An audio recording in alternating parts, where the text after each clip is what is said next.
Hello everyone, Karnasa here, and welcome to the first ever Coming Home live stream. So, yeah, I decided I wanted to do Coming Home this week because I'm not sure if I'm going to be doing any more Kerbal Gets Real live streams. I think for the finale, what I'm going to be doing is just doing all of that in my own time and then putting together a really long episode for that. But I'm not sure how long that's going to take, purely because I'm going to be very busy over the next couple of weeks. I have a lot of tests coming up for uni and I've got a lot of assignments. So, yeah, so it might be a while. But hello, everyone that's in chat already.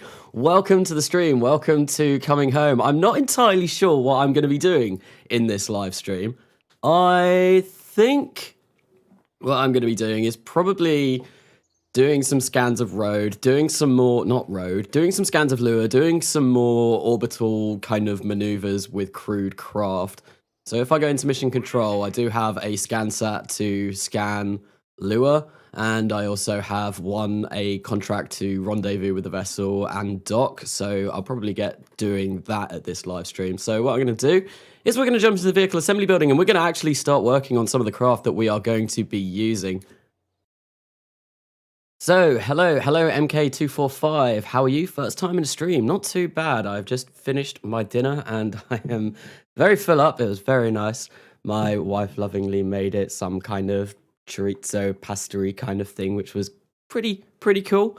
And yeah, no, in between actually sorting out this live stream and doing it, I managed to download the Mars Horizon demo and actually play it all the way through, which was quite funny. So, hello, Jorge, welcome to the stream. Hello everyone. Hello, the World Eater, welcome to the stream. I'm just going to keep going with that. Unfortunately, today I get infinite YouTube notifications. Okay, hello, Floatsy, and hey, Katniss. Welcome everyone to the stream. Oh, well, World Eater, thank you for donating. So I've got, obviously, I monetized my channel earlier this week, so now that's a thing that you can do on stream. So thank you very much for that. Thank you very, very much. So, yeah, what are we going to be doing? I think the first thing that I want to do is I am fairly sure that I've unlocked decouplers. So yes, not decouplers, docking ports. So first thing that I want to do is create kind of like a docking target, so like the Agena docking target. And I think all I want to do is get a very simple probe, whack a docking port on it, and launch this. So if I come into here, get a docking port junior, and there we go. We are done! We are done! We are done with this spacecraft. That's all we need to do. Now I'm going to put a little bit more on this. So let's give it some batteries because we are going to want to have power on this thing. I think we'll only have maybe like, I need to go over here. So reset mode and snap keys. There we go. Now it's working wonderful. I think maybe if we have a couple of batteries on this and then just whack them down like this, something like that. And then, what do I want to do?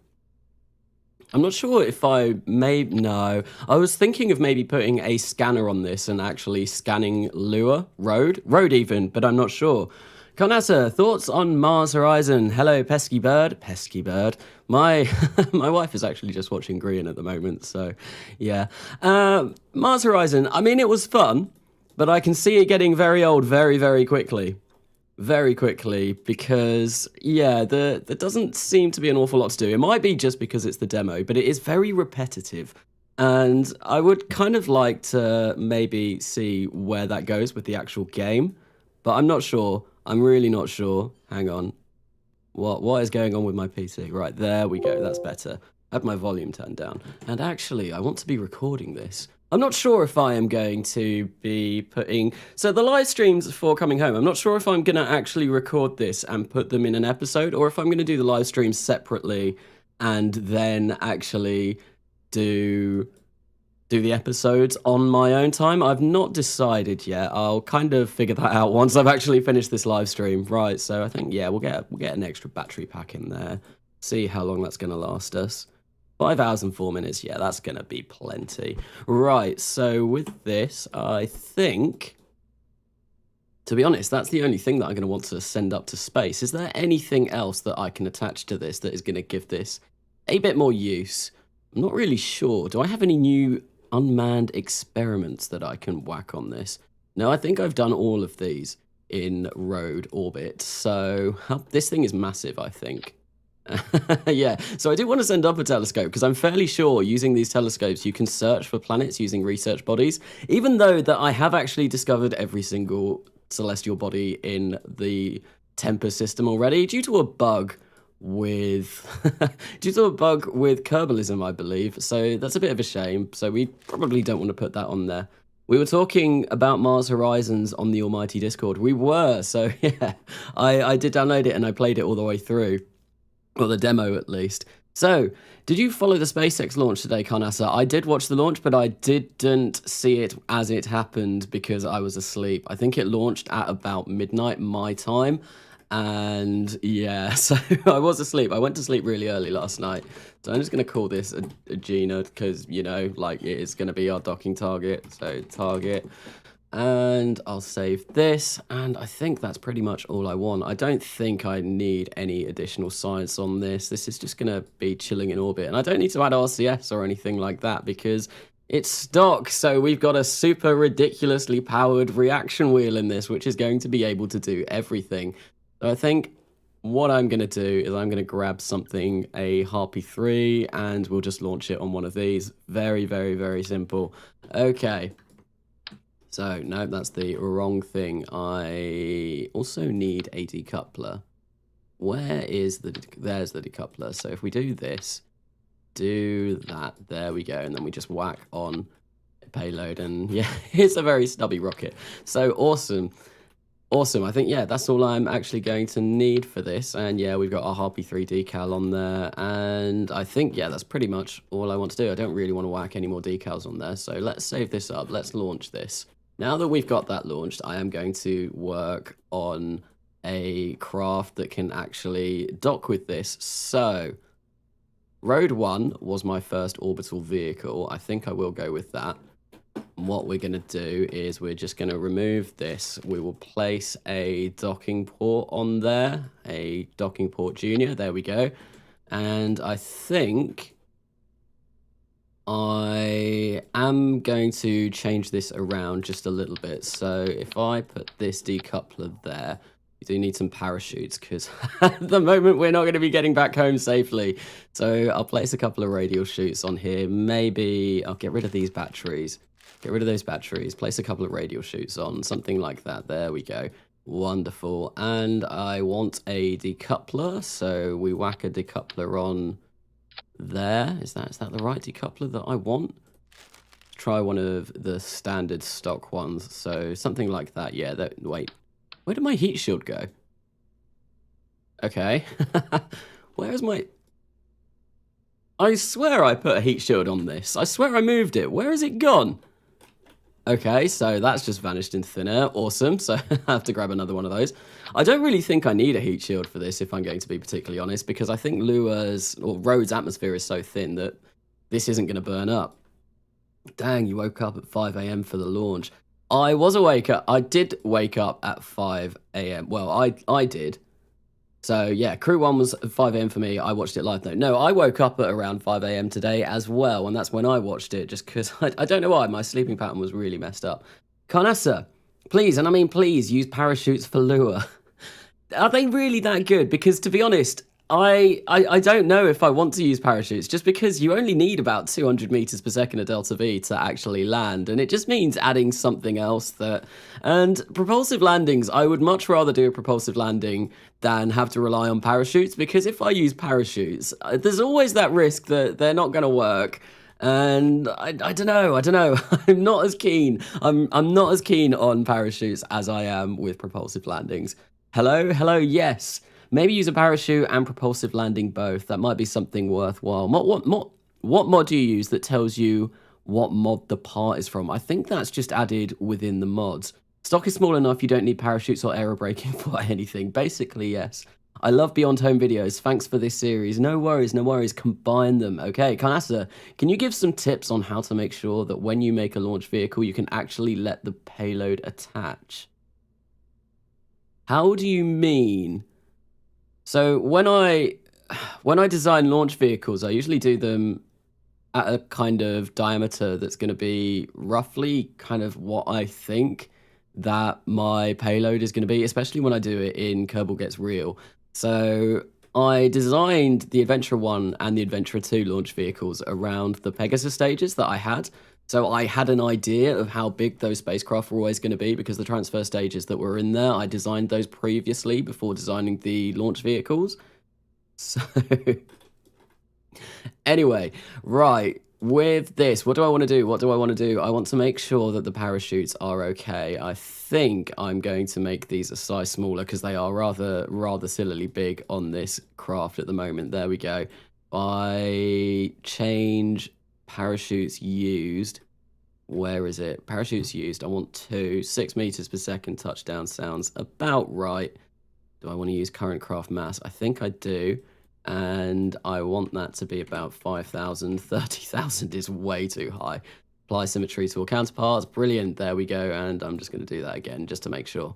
There we go. We have ourselves a return capsule. So much easier to design these than it is in stock. Right. So I think I will take along a Science Junior. And what I want to do on this is actually... Yeah, no, I am going to use this. And I think I'm going to take a materials base. So if I go into payload, where can I... Service bay, 1.25 meters. There we go. We'll place one of these on as well. And I think I'll leave that open. And then what we're going to do in here is I'm going to place a couple of solar panels on this. So we've got power when we're around Rhode. And yeah, we shouldn't run out of power. Hopefully, if I extend that and then check in sunlight, we're getting a lot of power. What if we simulate this?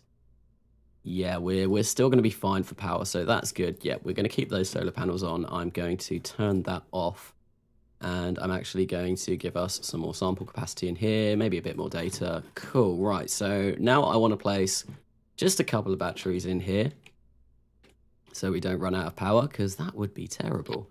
There we go, a couple of big old chunky batteries. They're massive. How much power does that? Gives us 5 hours, so we don't need something quite that large. I'll take those out. Maybe we can get away with these ones instead. Let's have a look. Can we get away with these ones? 1 hour and 57 minutes. Yeah, that's going to be fine. So we can leave that be. Carnassa, do you know any procedural parachutes mods? Real Shoot.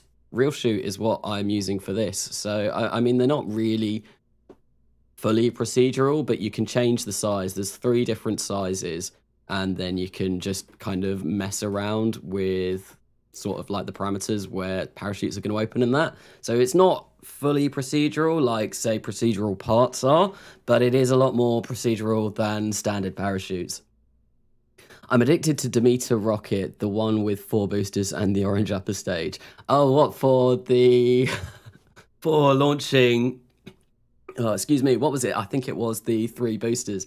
Yeah, I kind of really liked that. I kind of really liked that design. It was a bit of a silly design, but yeah, I thought it ended up looking pretty cool. But I mean, what is the top of your rocket when you want to attach a payload? I'm not entirely sure if I missed something there. It's 1 a.m. I'm going to bed. I'll watch this video tomorrow. Bye. Well, thank you for stopping by for the first few minutes of this anyway, for the first 15 minutes. Cheers. The boosters. Carnassa, why not put the solar panels into the service bay to be more aerodynamic? Yeah, that might be a smart idea.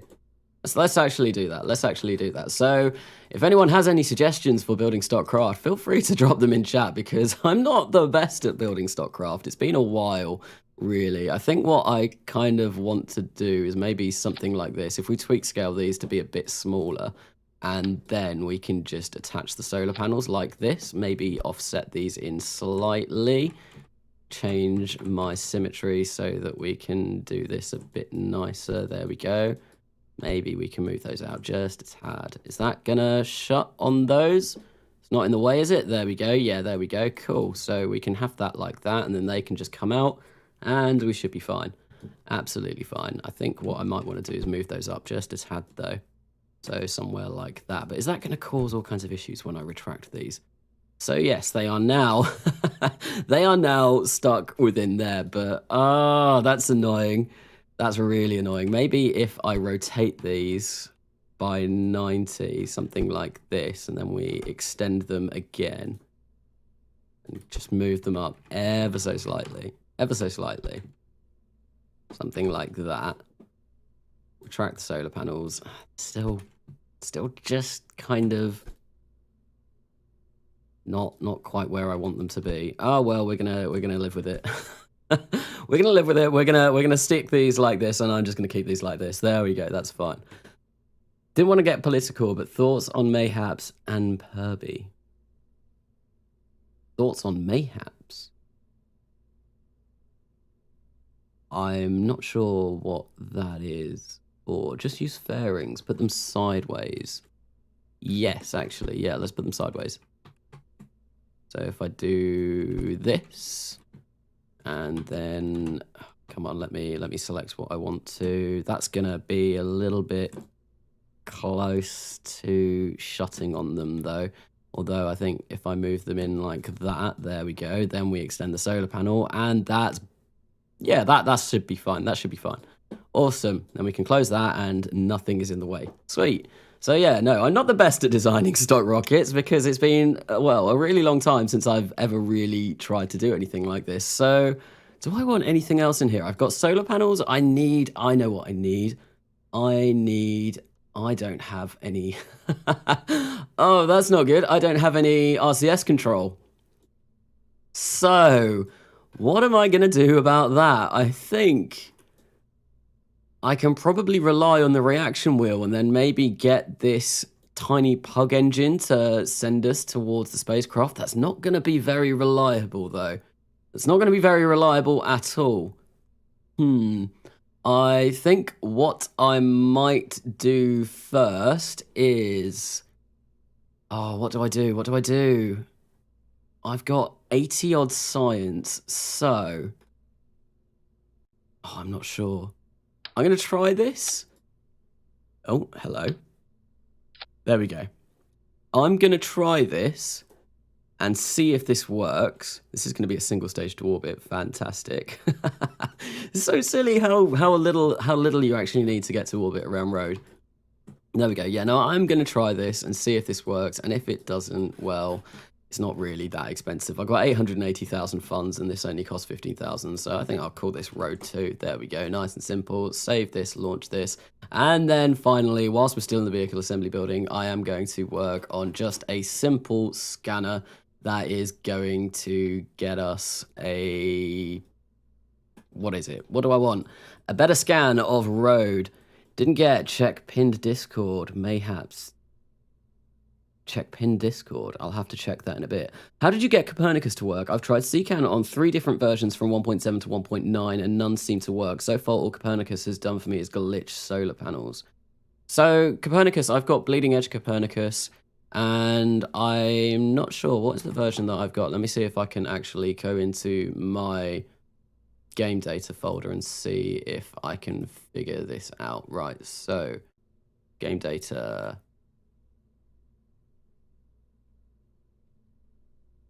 Can't even find Copernicus at the moment. Is there... You know what might be easier? It might be easier to see if I can, if I check the downloads for the one that I got. So where would that be?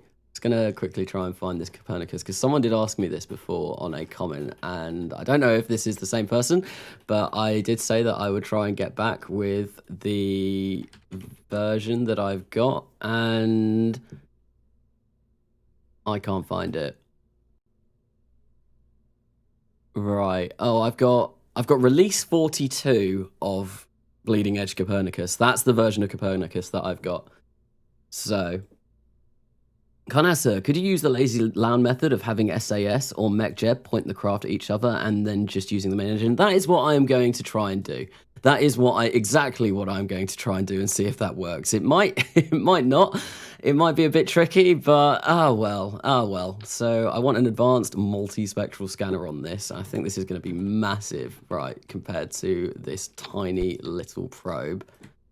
Yeah, that's huge.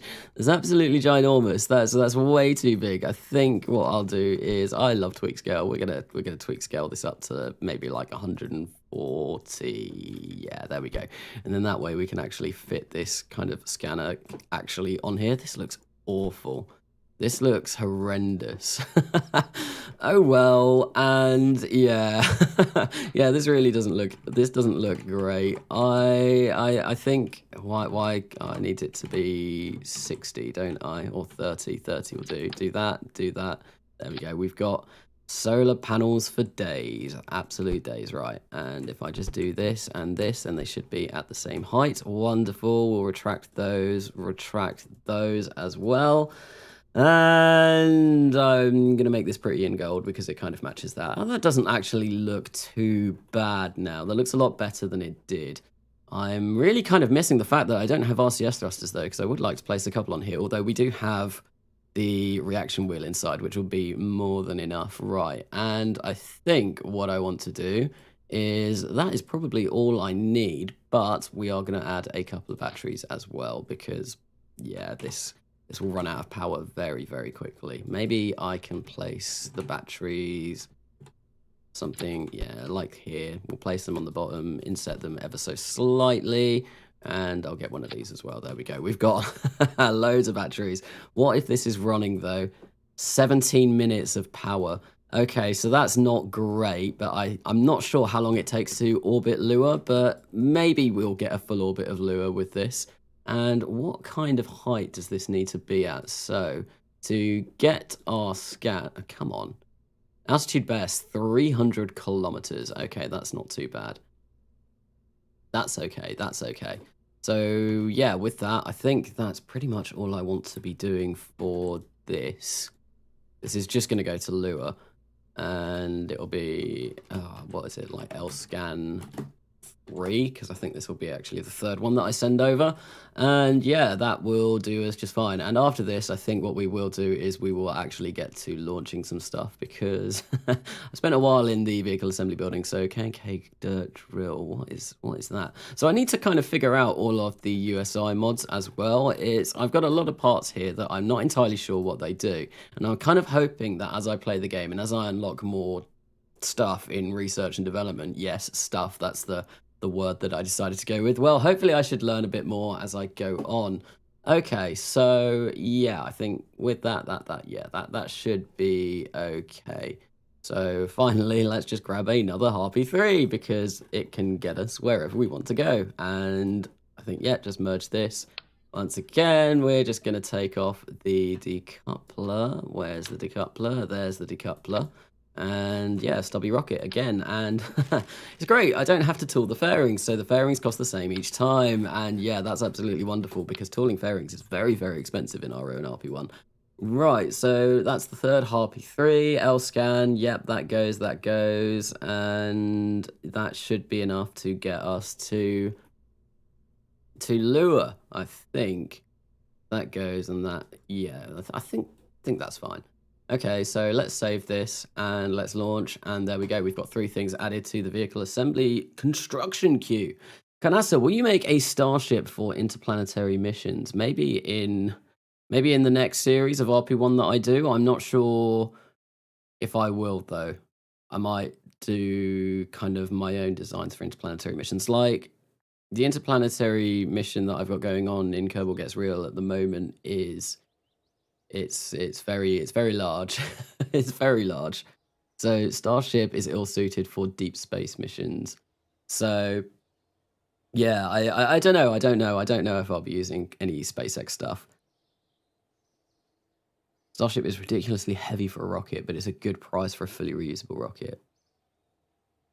If you dock 2 starships end to end and spin, you get artificial gravity. Starship won't make it to Titan. It just wouldn't work. No, I don't think Starship would make it to Titan. Right, so in 5 days, we are going to be launching our target. So that's going to be nice. I kind of, yeah. Let's have a look in research and development. When do I unlock reaction control? Where is reaction control? Oh, here we go. We've got some RCS over here. That might be smart. I've got enough science to research that, and then we've got advanced flight control here. Okay.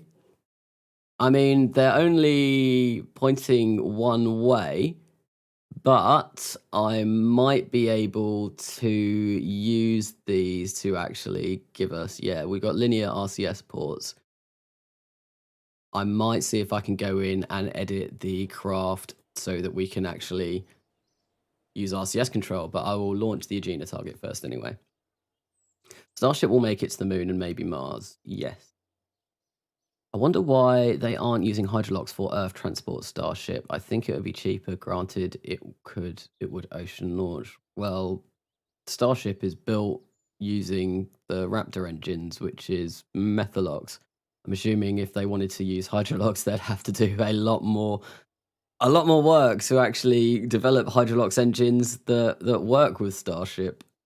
So anyway, Raptors use methane because hydrolox sucks for first stages. The methane upper stage is used for simplification. Okay.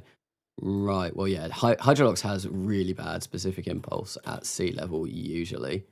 So we are going to roll this out and then we're going to launch it. And I'm going to wait until it's day because then we actually get to see what's going on. It'd be nice to see what's going on.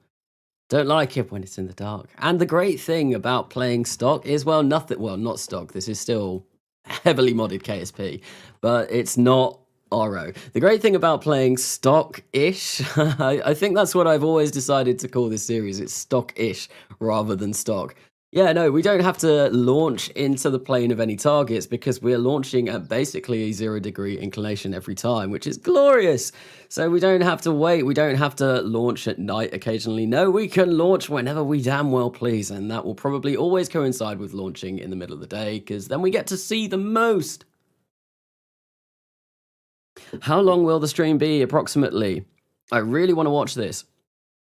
So this stream will probably be about 4 hours long. I am probably going to finish at midnight my time just because I've got a lot of work to be getting on with. I've got a couple of exams this week and I've got 3 assignments due in next week. And yeah, this isn't going to be another 7.5 hour long stream like it was last week. No, this is going to be considerably shorter.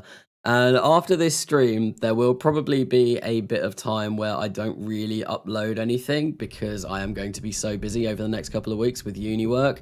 I have got a RimWorld series that I am starting, but a few of those will be uploaded, but that's only because I've actually recorded them all already, and they didn't take too long to do. But anything Kerbal Gets Real coming home related it'll probably be a while until a new episode of those comes out, which is a bit unfortunate, but they take a long time to actually put all together, do the voiceover and all of that. I think the last Kerbal Gets Real episode, I had about 30 hours of actual game footage that I had to condense down. I had to refilm a load of stuff, and then I had to do the voiceover over the top, and obviously all of the editing. I think probably I spent about 40 hours on that episode.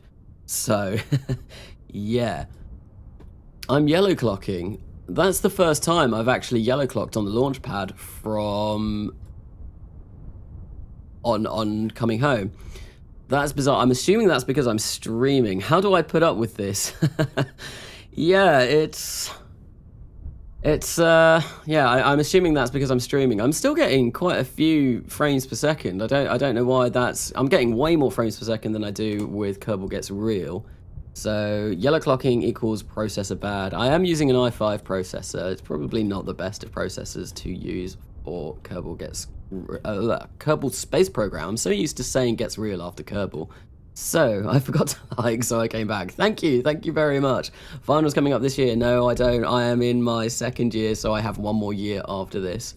4 hours, good night then. Okay. So yeah, welcome to RP1 and RSS in general. But this isn't even RP1. This is just stockish. I am using a lot of mods for this though. A lot of mods. Right, so, and with that, I think I'm going to launch this, and yeah, it shouldn't be too difficult to launch this. Where's this going? This is going to Lure, isn't it? Right, so in 3, 2, 1, and we have liftoff, and we are, yeah, just gonna make our way to space. This thing, this thing goes rapidly. This thing goes really quickly.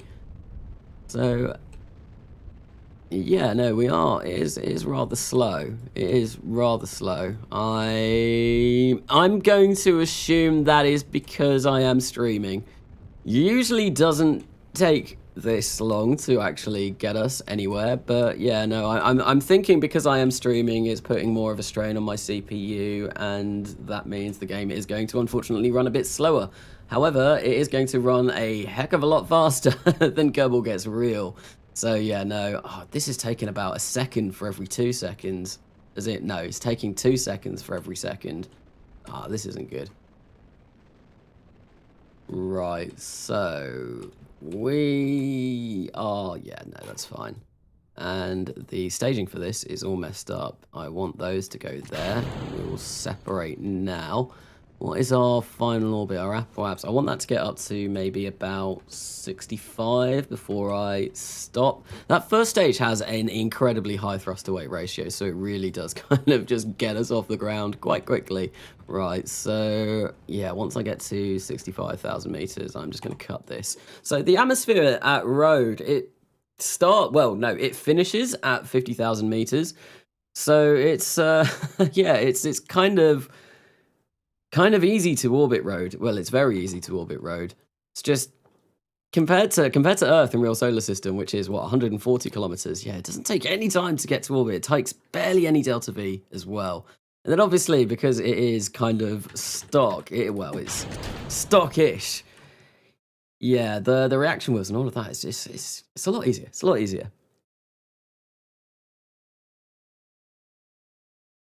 So that lagged out there. Oh dear. Yeah, I'm assuming it's going to be. Yeah, I'm looking over at it, and it does look to be a bit laggy. I am going to assume that's my CPU. How much am I using though? And is there anything I can shut? Well, yeah, there are a few things that I can shut. It might be my memory actually. I am kind of maxing out my memory quite badly, but there are a few apps that I can shut down that hopefully will make it a little bit better. And all at the same time, I've got to make sure, right, so I've got 30 seconds until it's my time to Apple apps. Let's see if I can get everything gone in that time, right? So you can go, please. Right, and with that, yeah, I've got 15 seconds, so I'm actually going to start burning, because otherwise I'm going to start going down, and that would be bad. Yo, I just found your channel. You're the GOAT. Thank you very much. Thank you very, very much. So, right, everyone donate to get Carnaster a better CPU. Don't do that, don't do that. Only do that if you want to, but yeah, my CPU, it's not the worst. It's a i5 9600K. It's just it could be better, I guess. Are we going down? We are going down. Oops, I've really messed this up. It's because I was trying to sort out things as well.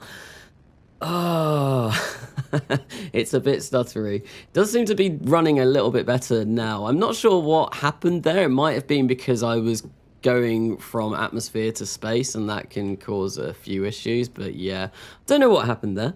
Don't know what happened there. It could be 5600X. Have you got 100 mods running again? I actually have 151 mods. So yeah, no, there's 151 mods on this save. My memory isn't doing too bad though. I am running with less module manager patches than I am on Kerbal Gets Real. So Kerbal Gets Real has about 90,000 module manager patches, I think. Whereas this only has 40,000. It's kind of nice. It's kind of nice, yeah. So it's a lot quicker to load, but I still do need to upgrade my RAM, and I am going to be doing that relatively soon. And there we go, 62 by 70 kilometers. That's not too bad. I could have done a bit better, but well. Oh, and look, there's my communications network that can't actually reach any of my satellites in low Rhode orbit, which is marvelous. You know what I didn't do with this is I didn't put any communications on here. And we can't deploy while stowed, so let's do a quick save and a quick load, because that hopefully should fix this. That's not F9, that's F9. Will I play Mars Horizon? We talked about this earlier on in the stream. I potentially may play Mars Horizon. I played the demo of that today, and it was fun. It was fun, but it was very, very simple. Very simple. My Beyond Home only has about 4,000 module manager patches. I was light on the other mods. So yeah, I've got a lot of mods on this as well. So I've got all of the USI stuff. I've got interstellar stuff. I've got tundra exploration stuff. There are a lot of mods. I do like playing with a lot of mods. So yeah, right. So I think with this is probably all I need to do with this satellite. Right. So we've got perpetual electric charge. So that's great.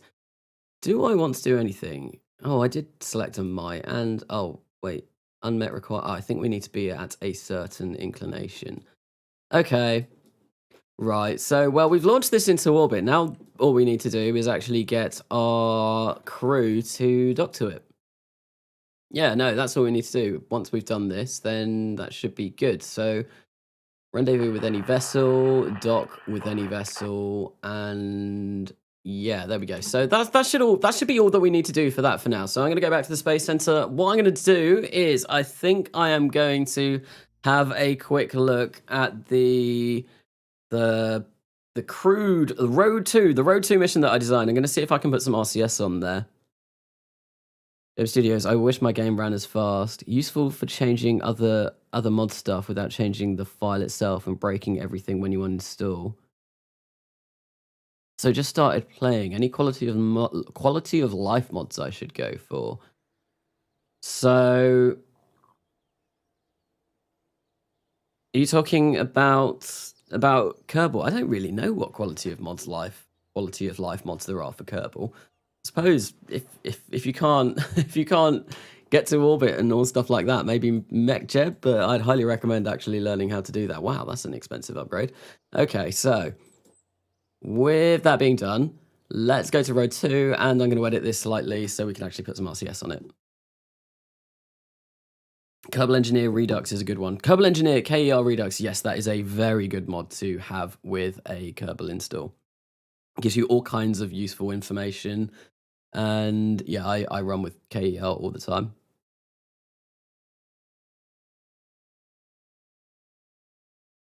So you can get to orbit, but EVA was trickier.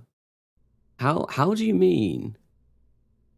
Because as soon as you're in EVA is just the click of a button. Visual mods are always nice to have. Scatterer, Eve, and Planet Shine are good ones to have. So yes, visual mods are pretty nice. And yeah, those ones that are mentioned were very, very, very, very good. Okay, so Hangar Extended. Yeah, Hangar Extended is great. There we go. We can see I have got Hangar Extended, and that is a great, fantastic little mod. Okay, so how am I going to do this? Are these going to be massive?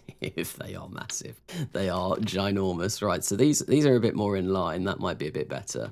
So if I create 4 like this, and then maybe another 4 like this. So we can do this kind of movement, then I want to be able to go forwards and backwards. So if I place 2 on the actual capsule, maybe inset those ever so slightly. That'll do. Do I have launch escape systems yet? Because if I do, I'm definitely putting one on top of this. I don't think I do. That's a shame. Unless they're under something different. Are they under utility? I thought they were under engines, but I'm not sure. I don't think I do. That's a shame. I like launch escape systems. Make things a little bit more realistic. Well, it's hardly realistic, but you know. Conasa, what's the little building between the R&D, the VAB, and the tracking station? So that is the observatory. So that is part of research bodies, but unfortunately, research bodies doesn't really work at the moment, so we can't really use it, which is a bit of a shame. All right, so what is actually going to be our stage that gets to orbit? It's going to be this. This it's just going to be really long. Look at that. That's how long our stage is that we're going to be moving around. Right. So do we have roll control? We don't really. We don't have roll control. Not that that really matters. It might be nice, but to do that, we'd need to do something like this. And then actually, if we get some RCS down here, there we go. There we go. But yeah, no, I can't get roll control at the moment. And I'm not sure if I'm going to be able to unless I do something really wacky. Let's have a look. Command and control. Do I have any other RCS ports that I can use? Not really. Not really. I mean, I've got these, and I could I could maybe do something like this. But that's, yeah, you know what? I think I will. I'll do something like this, and then we'll do something like this. There we go. And we've got roll control. Brilliant. Amazing. Amazing. That looks terrible. But, oh well. And what I think I finally want to do, I think this might be, well, a huge amount of RCS for this one small craft. I really don't know how RCS works in stock anymore. It's been so long, and I don't know if this is complete overkill, but I do know that I am going to need some monopropellant tanks. So these are going to go in here. Come on. If you'd let me in, please. No, that's not right. There we go. I think if I create two that just kind of sit in the middle, fill these up with monopropellant, because I think these do run on monopropellant. 7.5. I'm not sure if that's going to be enough. I think that should be all right. There we go. We've got two massive tanks in there as well now. That should be more than enough, I think. And then we've got, yeah, we've got enough Delta V to get us to orbit, and then do some orbital maneuvers. I reckon that should be fine. Then we should also have enough to get back home, I think. And with that, well, we've got, yeah, it's only 2,900 Delta V. I think I might make these monopropellant tanks a little bit smaller. They're probably a little bit too big.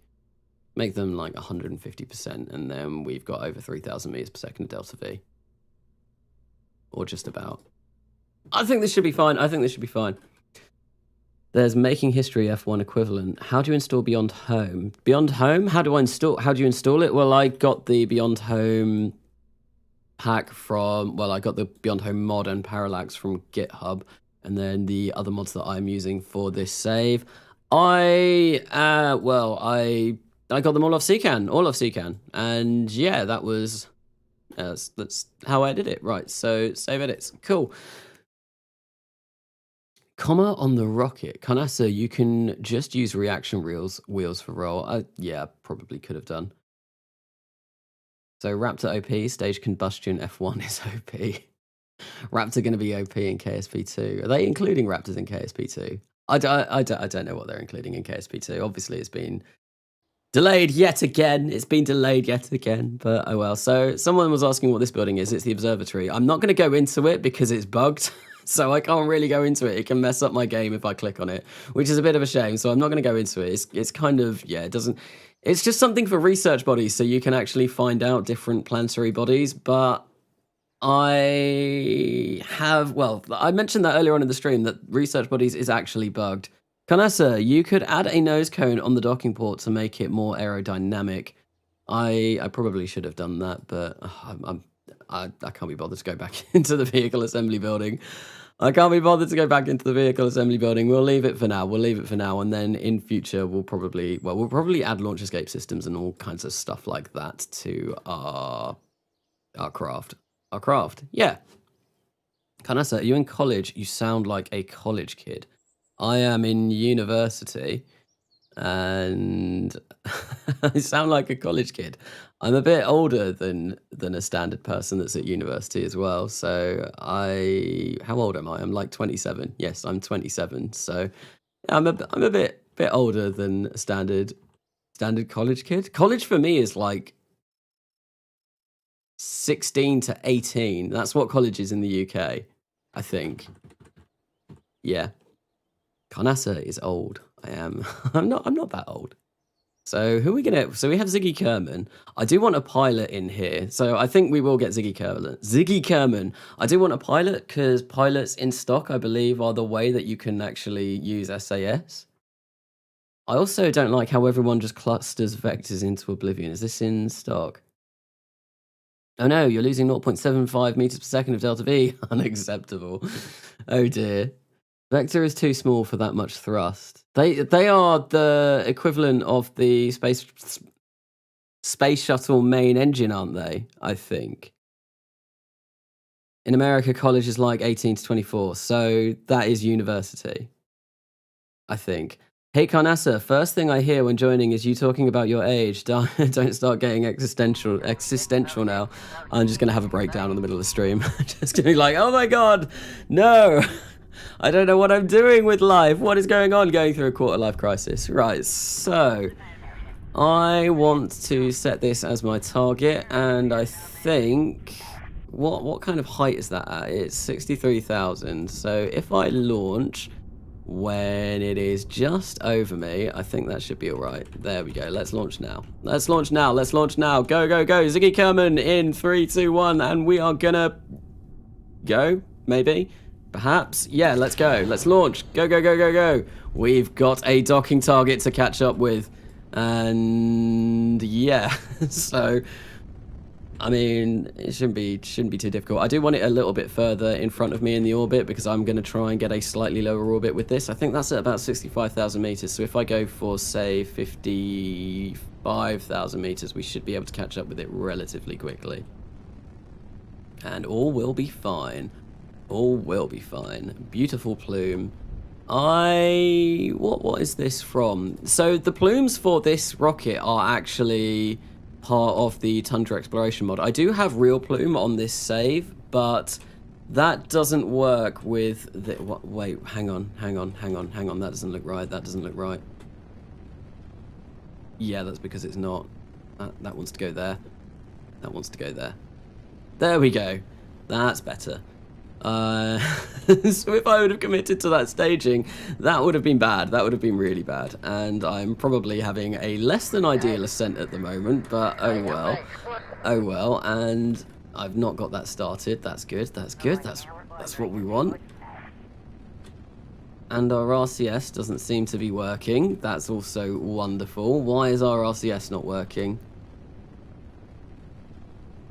Interesting. So, so despite putting all of these RCS thrusters on, it doesn't look like they're actually going to be doing anything. And I've gone way too high. Damn it. Oh, let's try and slow ourselves down. Mayhaps. Specific lag. Why does it always lag at this point in a launch? I'm not entirely sure what's going on. Interesting. General lag, major lag. Tundra is great. Lag. It's laggy again. Yeah, it always seems to be laggy when I actually launch rockets, which is a bit bizarre. Unassigned long stream lag. Hello, Black-Eyed Phantom. Welcome to the stream. Welcome to the lag that's going on whenever I seem to do any launch of any description. As soon as we get into space, though, it should be fine, but I really don't understand it. I don't understand why. The game is running perfectly fine for me. It's not... It's smooth as anything. Blame the Van Allen belt. I will blame the Van Allen belt. There we go. The Van Allen belt is to blame for the lag. Oh no, not the C++ keyword data types. I've actually got a test on... No, I don't have a test on C++. I have an assignment on C++ that's due in next week.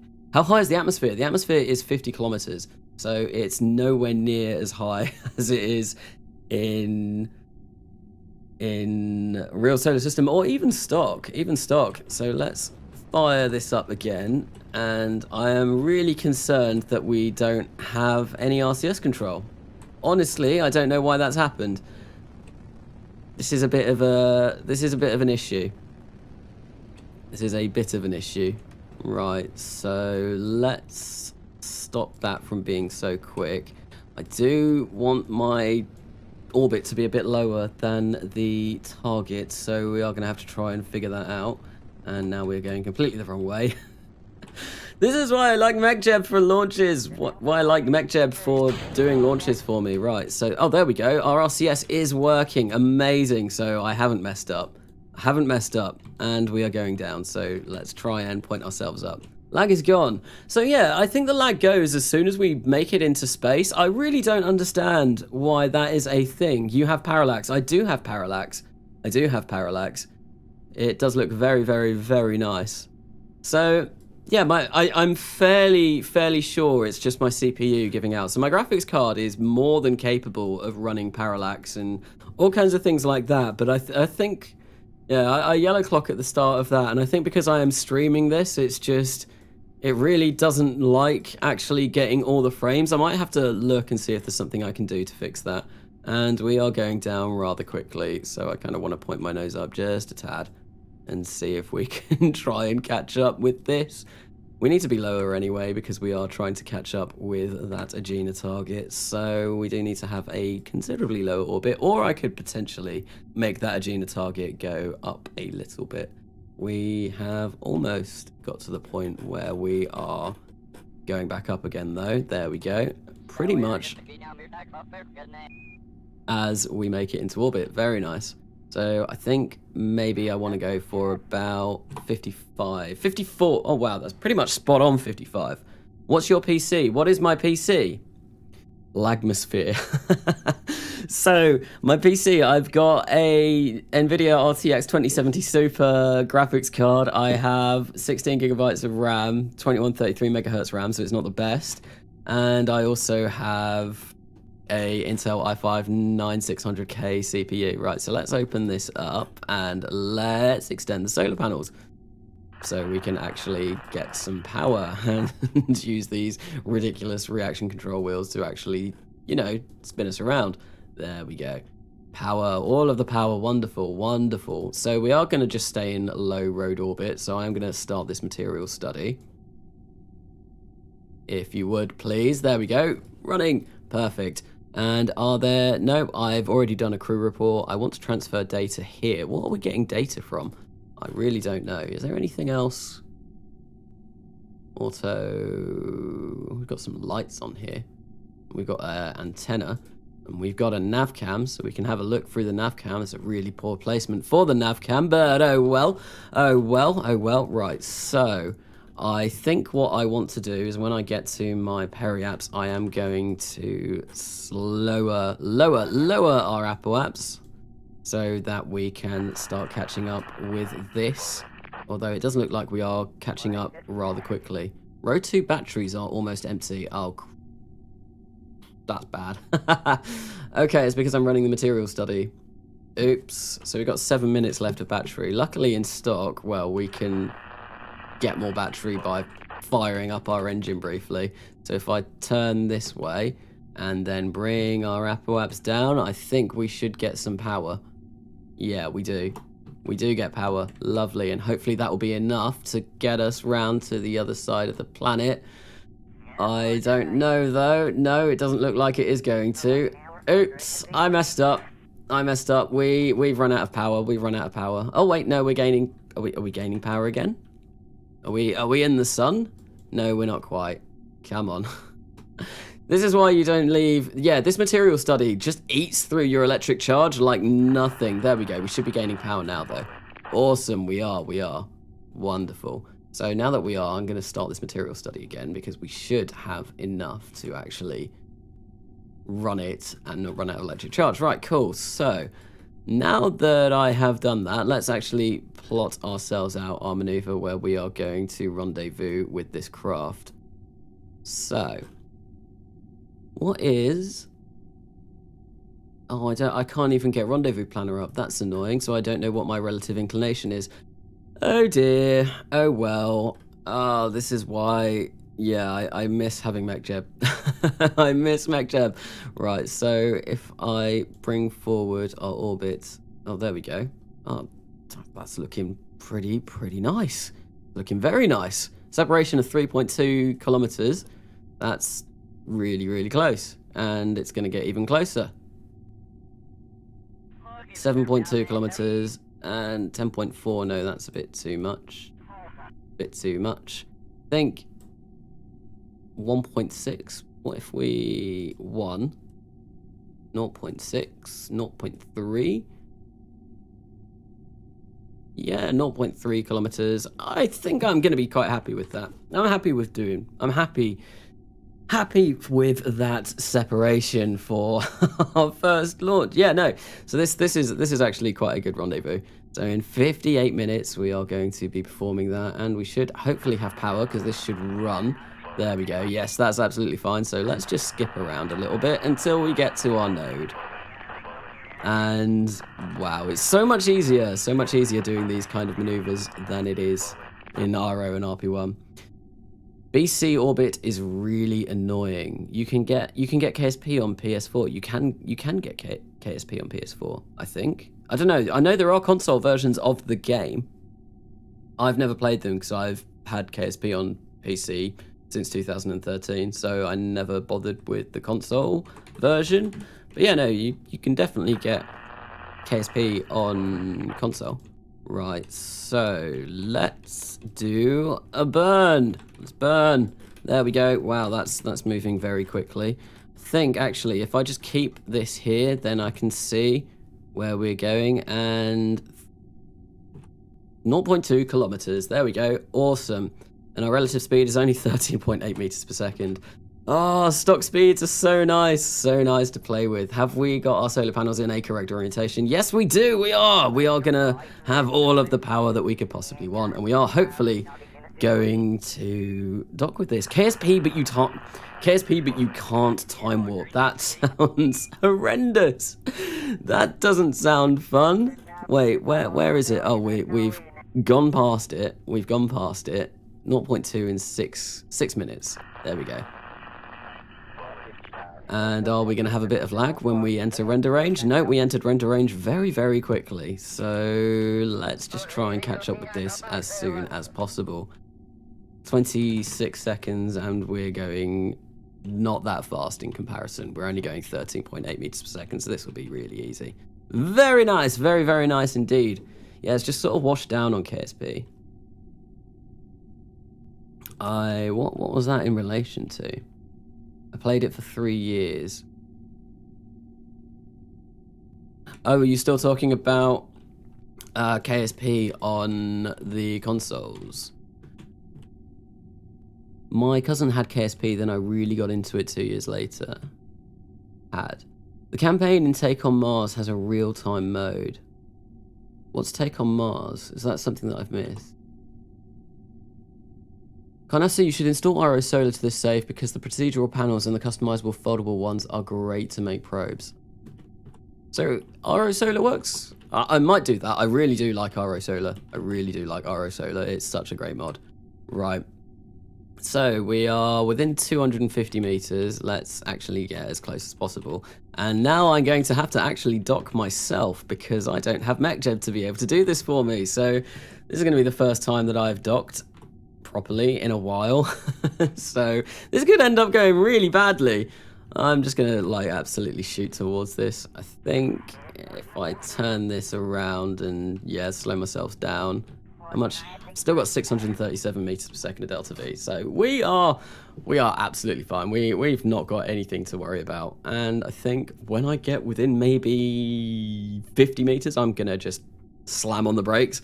The hypothetical brakes, not even hypothetical, the rhetorical brakes, I don't know. The brakes of this spacecraft, we're going to burn retrograde to slow ourselves down, is basically what I'm trying to say. Any minute now, there we go. Let's just slow ourselves down, there we go. Very nice, and of course we have run out of communication. So I think what I'm going to do is I am going to try and slow ourselves down to 0.0 meters per second. There we go. And I'm going to time warp until we have communications again. There we go. Cool. So, oh, you know what? I can't actually point at the target. This is going to be fun. This is going to be fun. Well, I can, but I can't make it stay pointed to the target. Where is our... Have I got that disabled? Right, why can't I see it? Why can't I see it? Now do I have it set? There we go. There it is. Right, so let's actually point at Rhode 1. Where is my target indicator? I've gone completely the wrong way. Oops. Oh dear. So, it's an easy fix. It's a very easy fix. Very easy fix. Right, so let's point them each at the target and we'll just slowly try and dock them together.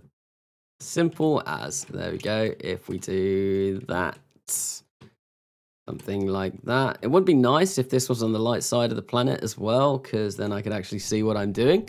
So I might actually do that. I might fast forward just a little bit. Just a little bit. Right.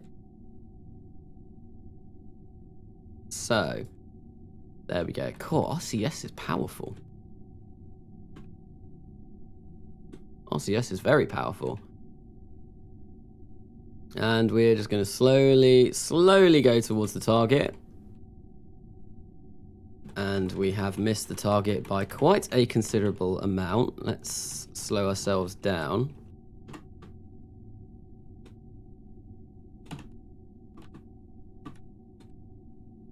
Turn off the RCS, point our nose at the target, just do the lazy method of docking, grab the other spacecraft and point at the target. Yes, being very lazy here, very lazy here. There we go, point at the target. I wish stock SAS was better than this, but unfortunately, well, it's not. So there we go. I think that should do us just fine. And let's just try and bump these guys together. I think... Have we completed the first section? Yes. Docked Rhode 2 and any vessel. Right. So with this, we are moving slowly towards the target. Let's turn on docking mode. Turn on SAS. Start slowly going towards it. And hopefully any minute now we should dock these two together. I think 0.4 meters per second is going to be fine for me for now. How much RCS do we actually have left in here? Oh, we've got loads. I didn't need to bring anywhere near the amount. Hey Carnassa, hey Matt, welcome to the stream. Ah yes, the Matt Lown official lazy method for docking, trademarked. Yes, it definitely is. So it's just easy. It's just a really easy way of docking, right? So we need to come this way a little bit and this way a little bit, and let's slow ourselves down. And oh, we're gonna break the solar panel. Great. I hate docking. I hate docking. I really can't stand docking. Why are we going in this direction? Right, let's move ourselves back. Move ourselves back. This is the wrong button. So now everyone gets to witness me trying to dock for the next... however... Right, I want this to be in a direction what makes sense to me. So if I press... That's... Now I want that 180 degrees flipped. 180 degrees flipped. Right, there we go. Now that sends us up, that sends us down, that sends us right. Yeah, there we go. That is what I want. Okay, so let's change to staging mode. Let's get rid of docking mode and we'll turn the RCS off. And there we go. Now, if I turn this around like this, we're still going to be pointing at the target, though we are actually... slow ourselves down so that we're not moving at all. There we go. Wonderful. Now let's point at the target and let's try this again. And of course we have run out of communications. Oh, that is wonderful. Despite the fact that I have a communications network up around Rhode, well, it doesn't quite reach, so I don't think I'm actually going to be able to turn this satellite around. No, I'm not. Friggin' fantastic. Amazing. Come on, let's wait until we've got comms again. There we go. We have communications. Right, so let's point at the target. We are moving 0.2 meters per second. Let's get this pointed at us. There we go. And let's try docking again. And that was a bit too violent. That was a bit too violent. Carnassa, with these docking skills, I'm sure you can build an ISS in at least one episode, right? Yes, definitely. I should... get docking alignment indicator, docking port alignment indicator out. There we go. This might help. This might help. Okay. So now with this, Right, let's start moving towards the target.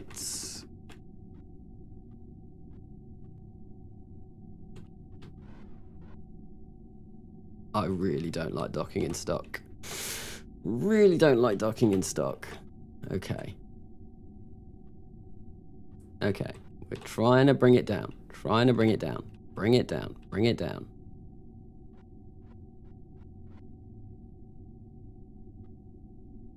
There we go. Move forward. We're way too high. Way too high.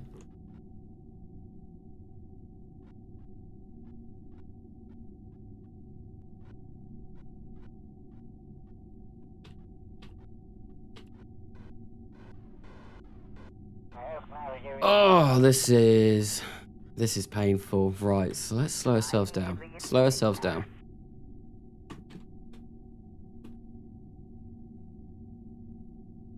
And just turn RCS on briefly. That's the wrong way.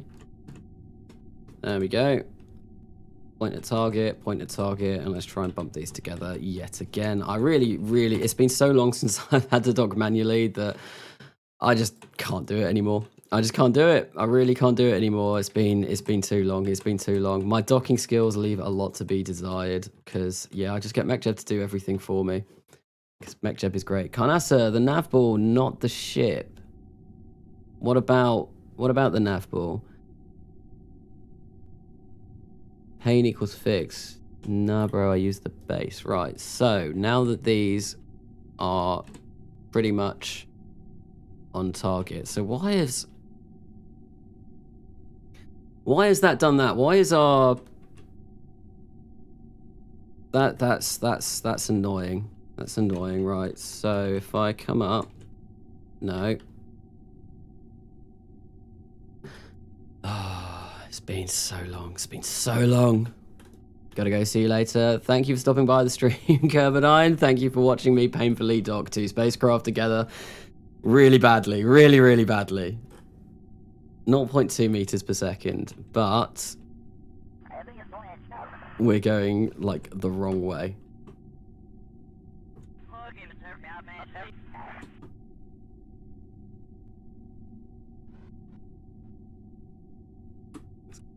Get these docked. Come on. I'm going to be so glad when I get docking autopilot back. Or when I can at least make them point at each other. Because at the moment, they can't because I've not got the technology.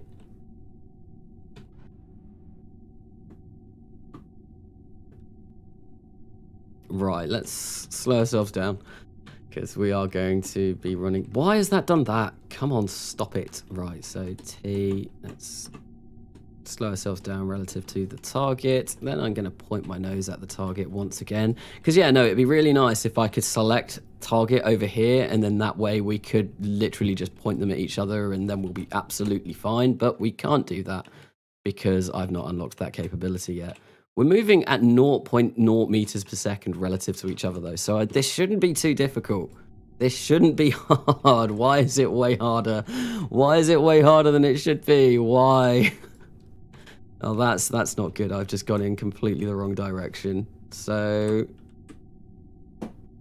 let's turn this on. Yeah, this craft isn't really designed well. The RCS on this craft isn't the greatest either, so it's actually kind of difficult to dock. But I think we're coming in close-ish now. I should probably use this a bit more. So we do need that to come about there. That needs to come over this way.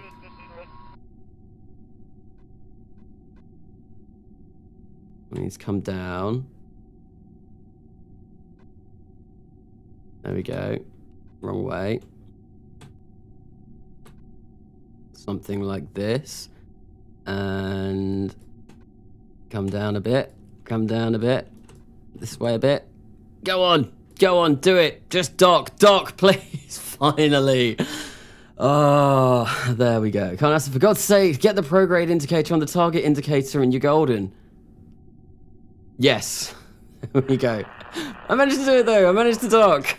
I can still dock, even though it's not very good.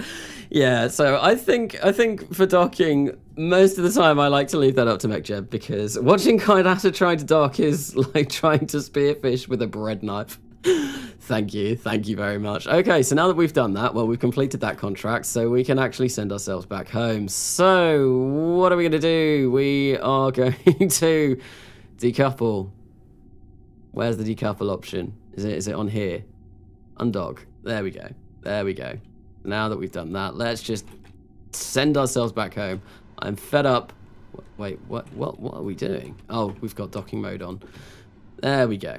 I'm fed up with docking in low Rhode orbit. Let's go home. We've spent enough time here. So I think, yeah, let's get this down to... Oh, I've got... How much Delta V have I got? I've got like 600 Delta V. I've done a bad thing. Right, let's go prograde. Let's actually not deorbit now. Let's wait until we can deorbit over the light side of the planet, because we want to be able to see the fireworks, because it's great when we get to see fireworks. And by fireworks, I mean re-entry effects, not the capsule exploding into a million pieces because we have done a bad thing. Right, so there we go. Let's turn retrograde, and I think I'm going to turn the RCS off, and actually no, let's turn it on. Let's fire up our engine, get this down to maybe about 10 kilometers or thereabouts. There we go. I think we might possibly be coming over near the Space Center, which would be nice. Right, let's get rid of docking port indicator. Wait, you don't have bare hands in your house? What are bare hands? Bare. Trying to dock. It's like trying to dock for the first time and second and third. Yes, I really don't like docking. Docking is one of the only things in KSP that I really kind of struggle with in just general. Because I mean, the design for this wasn't the best. It really wasn't the best. So, wait. Oh, hang on. Let's transfer data here. There we go. Oh, no. Oops. Did I do that at a bad time? I think I might have done that at a bad time. It's all been transferred, I think. So, that's not too bad. Right. So, what do we want to do? This? We just want this to go, don't we? Yeah. There we go, and we are going to make our way back down. And I'm fairly sure this should be just a nice, easy re-entry into Rhode. We are going to be quite a way off of the Space Center, though, unfortunately. So, docking port alignment indicator is a godsend, trust me. I did have it out, but yeah, I need to learn how to use it properly rather than just kind of imagine it. So, I think... Yeah, no, I can't see it now because I've not got an actual target vessel. But yeah, no, I need to learn how to use it properly, or I need to just use MechJeb docking autopilot when I get back to it. I actually love docking. I hate to catch up with the target. See, rendezvousing is fine for me. Rendezvousing I can do with my eyes shut. So actually docking is the hard part. So when I did that then, I actually got my rendezvous within probably like 20 seconds of planning it. So you Dutch, because it's 9 PM in the UK. I am from the UK. So, no, Flozy, French. MJ docking autopilot also good, gives you time for camera shots. Yes. So that's why I like using it. And obviously in Kerbal Gets Real, I've been using that for the entire series, so I can get all of the camera shots that I want. And that has meant that I've not had to do any docking for a really, really long time. Oh, speaking of docking, Crew 1 is in the rendezvous and docking phase now. So, oh, hello, that was an explosion. I hope that was nothing too bad. So, Crew 1, I know there was a live stream of them earlier on, just sleeping, I think. I didn't actually watch it, because, I mean, it was just a live stream of them sleeping, but they are actually getting ready to dock now. I know someone was saying on the Discord last night that they were having trouble with some of the radiators in the trunk. I'm leaving, it's 11 PM for me. Good night, my good sir Carnassa, and have a great first stream. So this isn't the first stream I've ever done. This is the first stream for coming home. No, I have done streams before, but yeah, no, thank you anyway. That's a really weird effect with scatterer there going on with that ocean. I'm not sure what was happening. That's rather bizarre. Looks like we are going to be coming down in the water, which I suppose is nice. And I think, well, let's arm these parachutes. And then should be good. Yeah, we're going to be fine. We're going to be absolutely fine. It's always a bit of a concern when you bring a crew down because you really don't want to kill them. Really don't want to kill them. We don't want to kill Ziggy Kerman. He was our first Kerbal in space.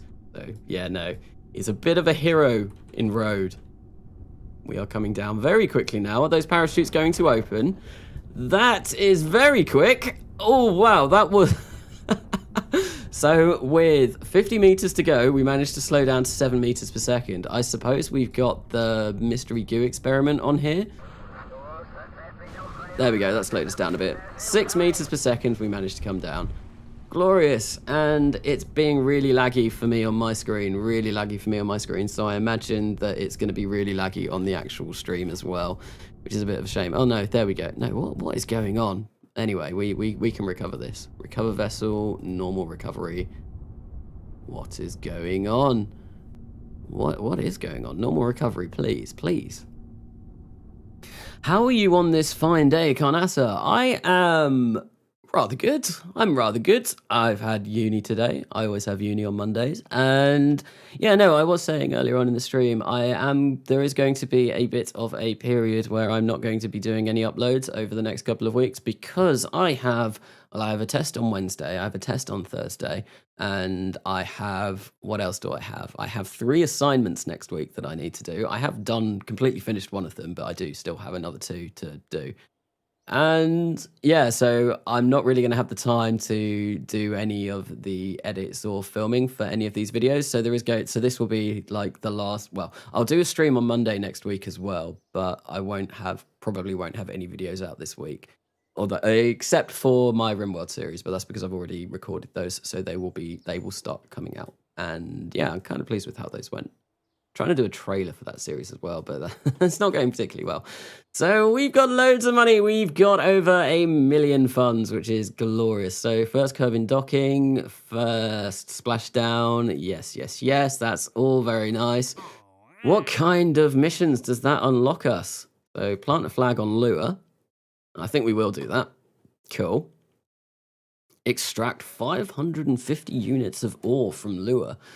Interesting. So that's not one that I've ever got before. So all of these are a bit bizarre. So we've got explore the Mun, explore Minmus. Obviously, I'm not playing with the Mun and Minmus. They don't exist in Beyond Home, so I'm not entirely sure where they're all coming from. So these are all research goo study at Kerbin. I think Kerbin does count as Rhode, though. Well, in my save, it's definitely Rhode. Okay, move a satellite, investigate. Yeah, that's fine. Climate studies. Kerbal Academy, Advanced Piloting. So I think what we're going to do is we are going to plant a flag on lure, as well as doing a low-resolution resource ScanSat survey of lure. So I think in order to actually get a bit more science, we are going to need to go to another planet. But unfortunately, we need to wait for research bodies to actually research a planet, which is it's a bit annoying. It's a little bit annoying. What I might do is I might just cheese it and go to Ash anyway, because it's actually quite simple to get to Ash. Any landing you can swim away from is a good one. Indeed. Indeed it is. I don't think the stream was in the capsule. The way they did it in Demo 2 was just showing highlights of the mission and the flight path. Okay. Fun fact, everyone sets the parachute to the lowest deploy height possible because no one likes to watch a capsule slowly falling down. So, yes. That was a bit of a risky landing. That was a bit scary, that one, to be fair. I wasn't expecting it to open quite that late.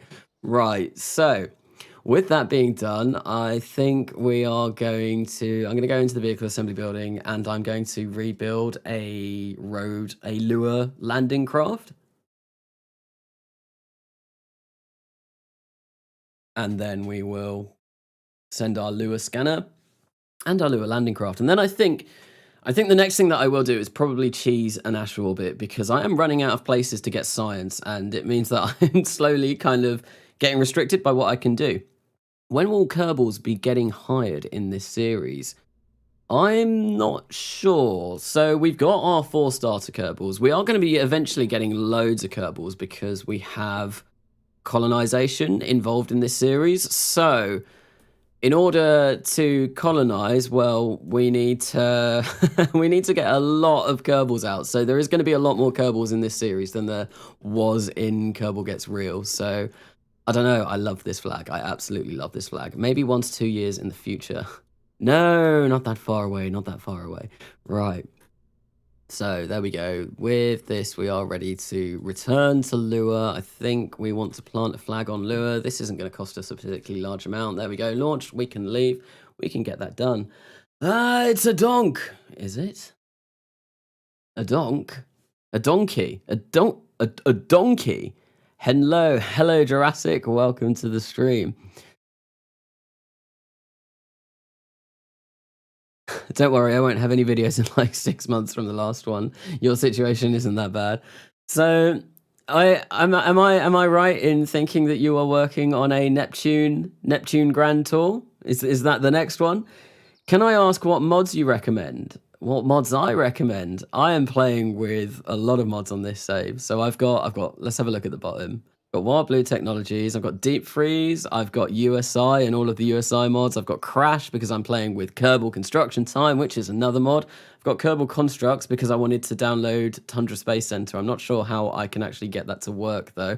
Final Frontier is a very, very cool mod that adds mission kind of not highlights, tells you what your Kerbals have been up to. So we can see that Bobby Kerman, first Lua surface EVA, first flag on Lua, first landing on Lua.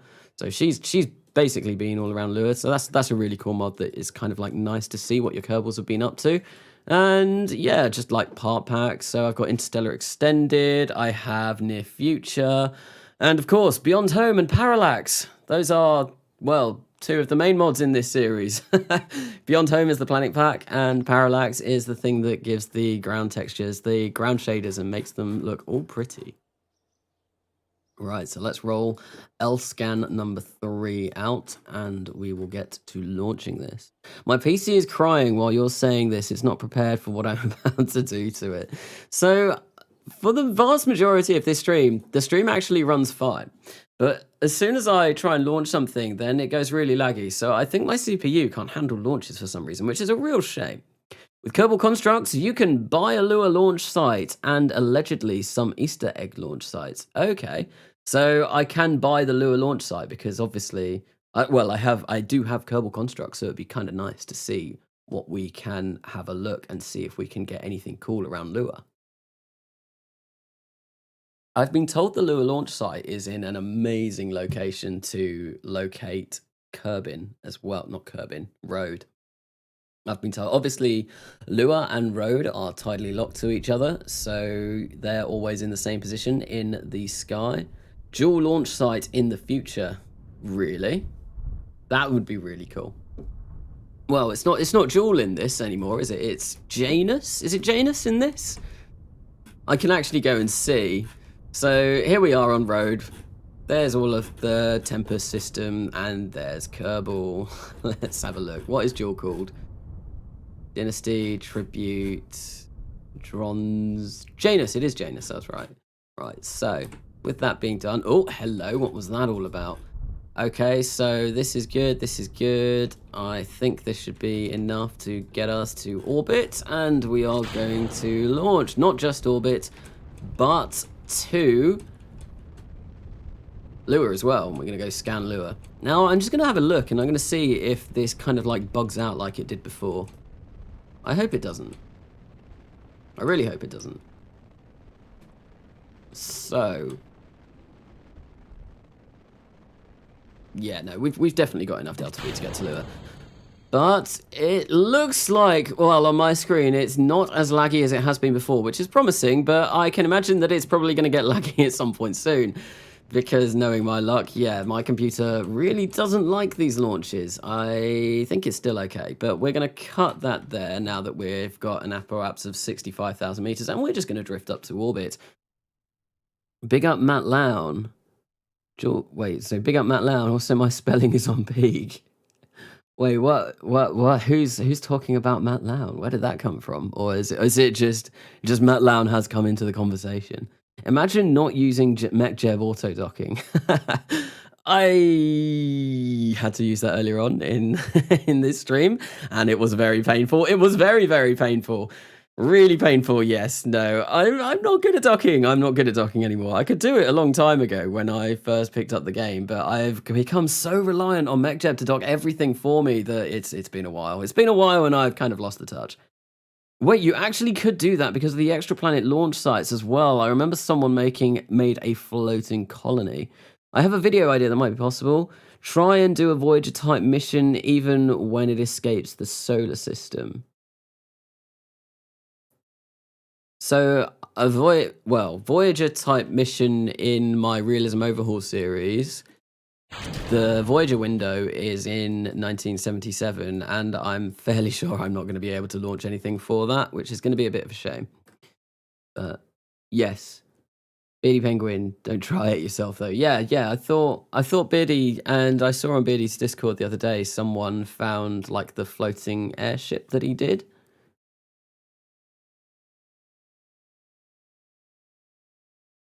Long time stock player, I am a human MechJeb.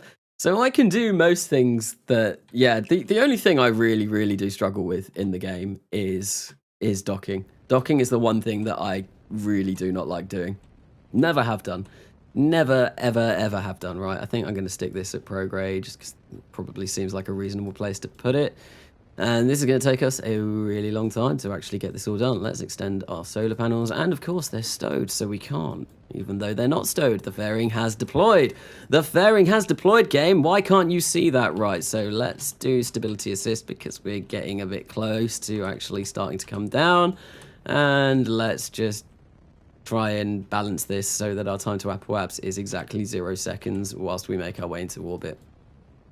And hopefully we will have more than enough delta V to get us over to Lua and then capture a Lua. I think you only need about 500 meters per second of delta V to get to Lua, and then it's something like the 200 to actually capture.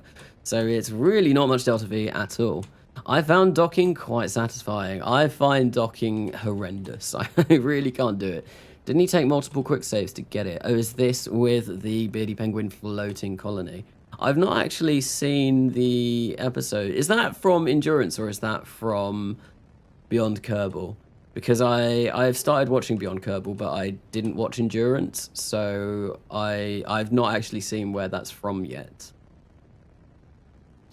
But any minute now, and we should be getting into orbit. There we go, and I want to get a nice 65-kilometer orbit or thereabouts.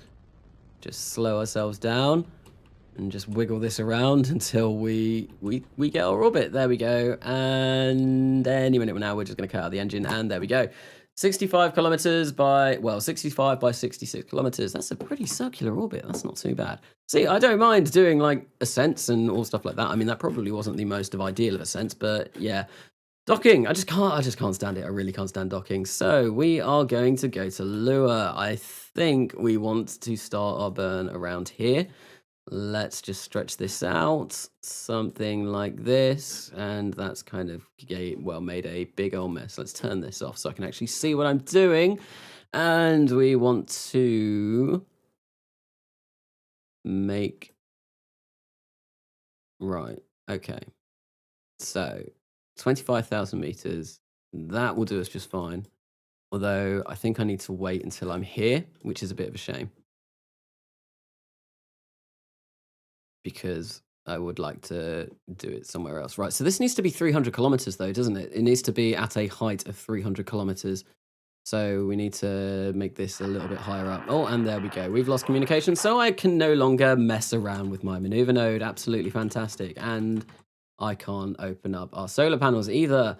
Wonderful. So I am going to have to do a quick save and a quick load. There we go. Quick save now, and then a quick load so that we can actually deploy those solar panels because they are apparently stowed. How often are streams? How often do I stream? I stream every single Monday from 8 p.m. GMT to whenever I finish what I'm doing, basically. The last stream that I did was 7.5 hours long. This one is probably only going to be about 4 hours long. So Yeah, no, it's not going to be as long because I do have some other stuff that I do need to be getting on with, such as work, university work, very fun. Right, so let's extend these solar panels. There we go, absolutely wonderful. So I also started with Beyond Kerbal episode 1. Thanks YouTube algorithm for promoting him. I think the first ever Beardy Penguin video that I caught was his when he went into solar. I think it was called Extra Solar, the video where he first went away from the Kerbin system, Kerbal system. I'd not heard of Beardy before then. And then obviously I heard about him a lot more because he started doing For All Kerbal Kind, and that was definitely more up the kind of area that I spent watching in KSP, Realism Overhaul and all of that. So is your loss of comms a mod to make it more real? I apologize, I'm new to the game. I think that's just stock. I'm fairly sure that, Katniss has answered, has a built-in comms network system. So I do actually have a communications network. I do have one. We've got one there, we've got one there, and we've got one there. Unfortunately, they are too high to provide communications to anything down here. I need to set up another one. That's probably something else that I am going to do in this stream. I think what I will do is we will send this over to Lua, and then I'll probably set up a new communications network at some point soon, because it's getting really painful, this happening all the time. And it happens all the time. It shouldn't happen. I've set up a communications network. I've set up two. I set up two in the last episode that I did. One of them didn't work because it didn't have relay antennas. I didn't know that was a thing in stock KSP. And the second one didn't work because it's too high up, and that's the one that's currently up in orbit now. Oops, and I have missed my burn. Fantastic. Right, so let's just burn. I think what I'll do is I'll stick it at prograde. And we're just going to wait. Just going to wait for this little satellite to do its thing. The little satellite that could, with a Harpy 3 just on the side.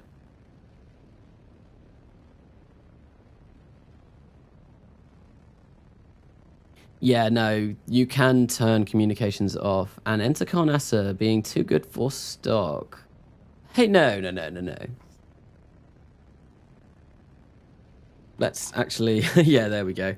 I was going to say I might overburn and completely miss my target. Right, so what I'm going to do is I'm just going to get rid of this now, and I'm going to wait.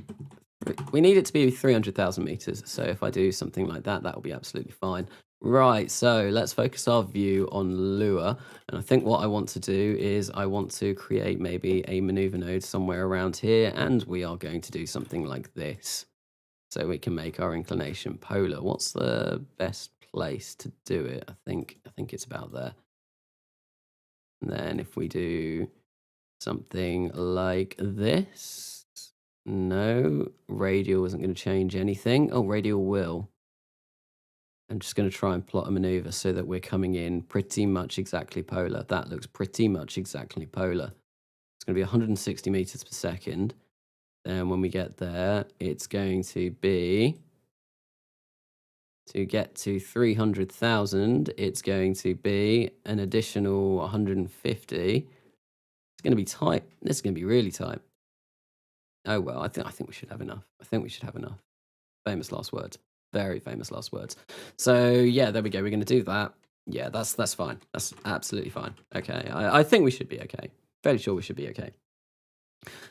So what's the mod that adds badges to your Kerbals? Yes, that's Final Frontier. I've seen people have said that already, but yes, that is Final Frontier. Absolutely wonderful mod. Doesn't really add much to the game, but it's something very cool. Something very cool. So we are fast approaching Lua, and what we're going to do is... Oh, damn it, I've missed my... Whoa. Okay, what's going on here? Why did we suddenly just spiral out? Oh, it's because we're trying to point prograde. Oops, that would be why.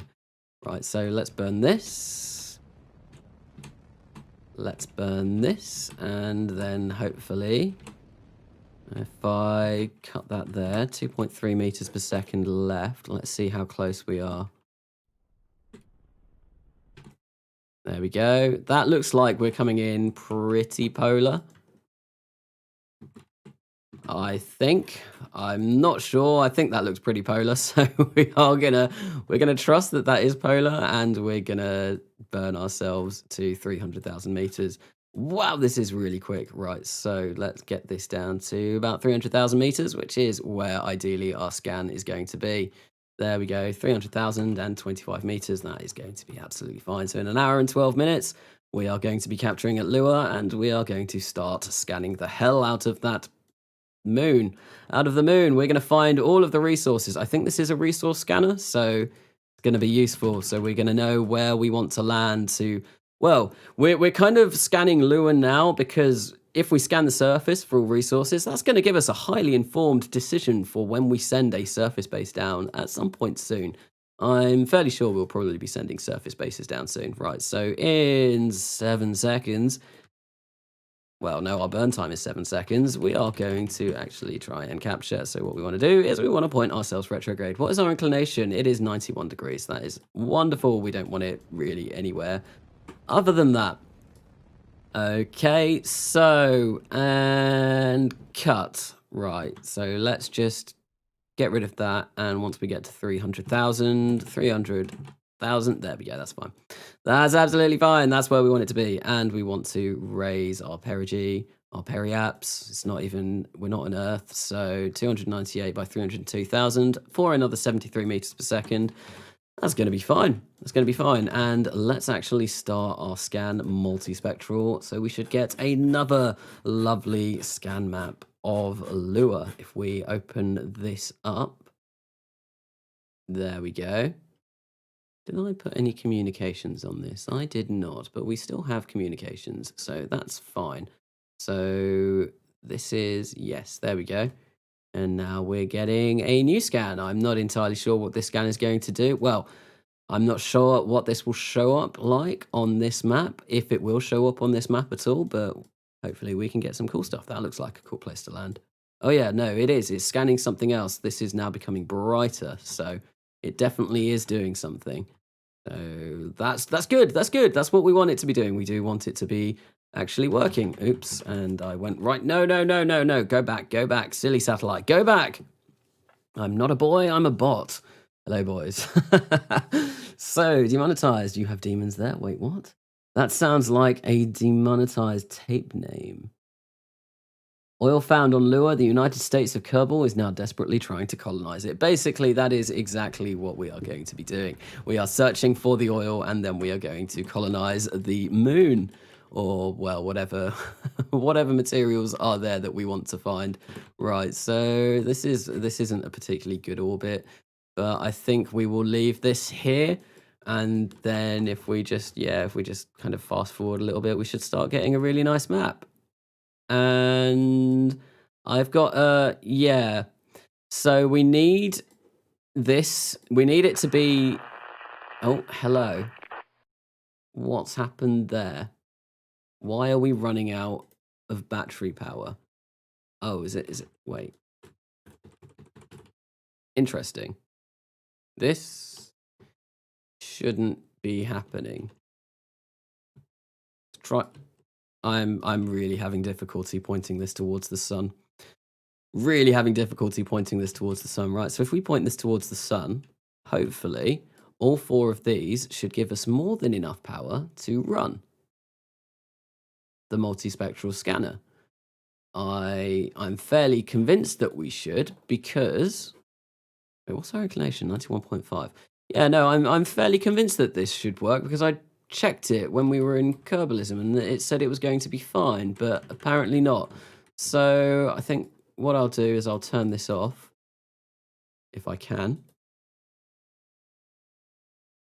And there we go. We have a lot of electric charge, and then we'll turn this back on.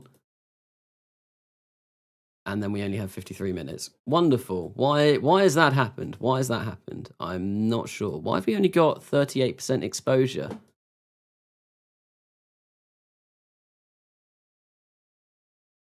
Interesting. Oh, because fate is blocked. That might be why. I'm assuming when fate becomes available again. There we go. Yes. Now we are getting. Wait, no, we're not. Oh, what is going on? I think one of the suns is blocking the other sun, and that's causing all kinds of things to go wrong. So let's start this up again. Do we have perpetual electric charge now? Yes, we do. We do. Awesome. So yeah, there we go. Our exposure has gone up massively. So now that that's all been sorted, if we check out our scan, well, we should be getting a lovely scan of Lua for the third. Well, yeah, this will take a while to do because this scanner only works on the daylight side of Lua. Breaking news: people on the internet aren't too bad if you agree on something. Ah, who would have thought? Right, so let's go back to the Space Center.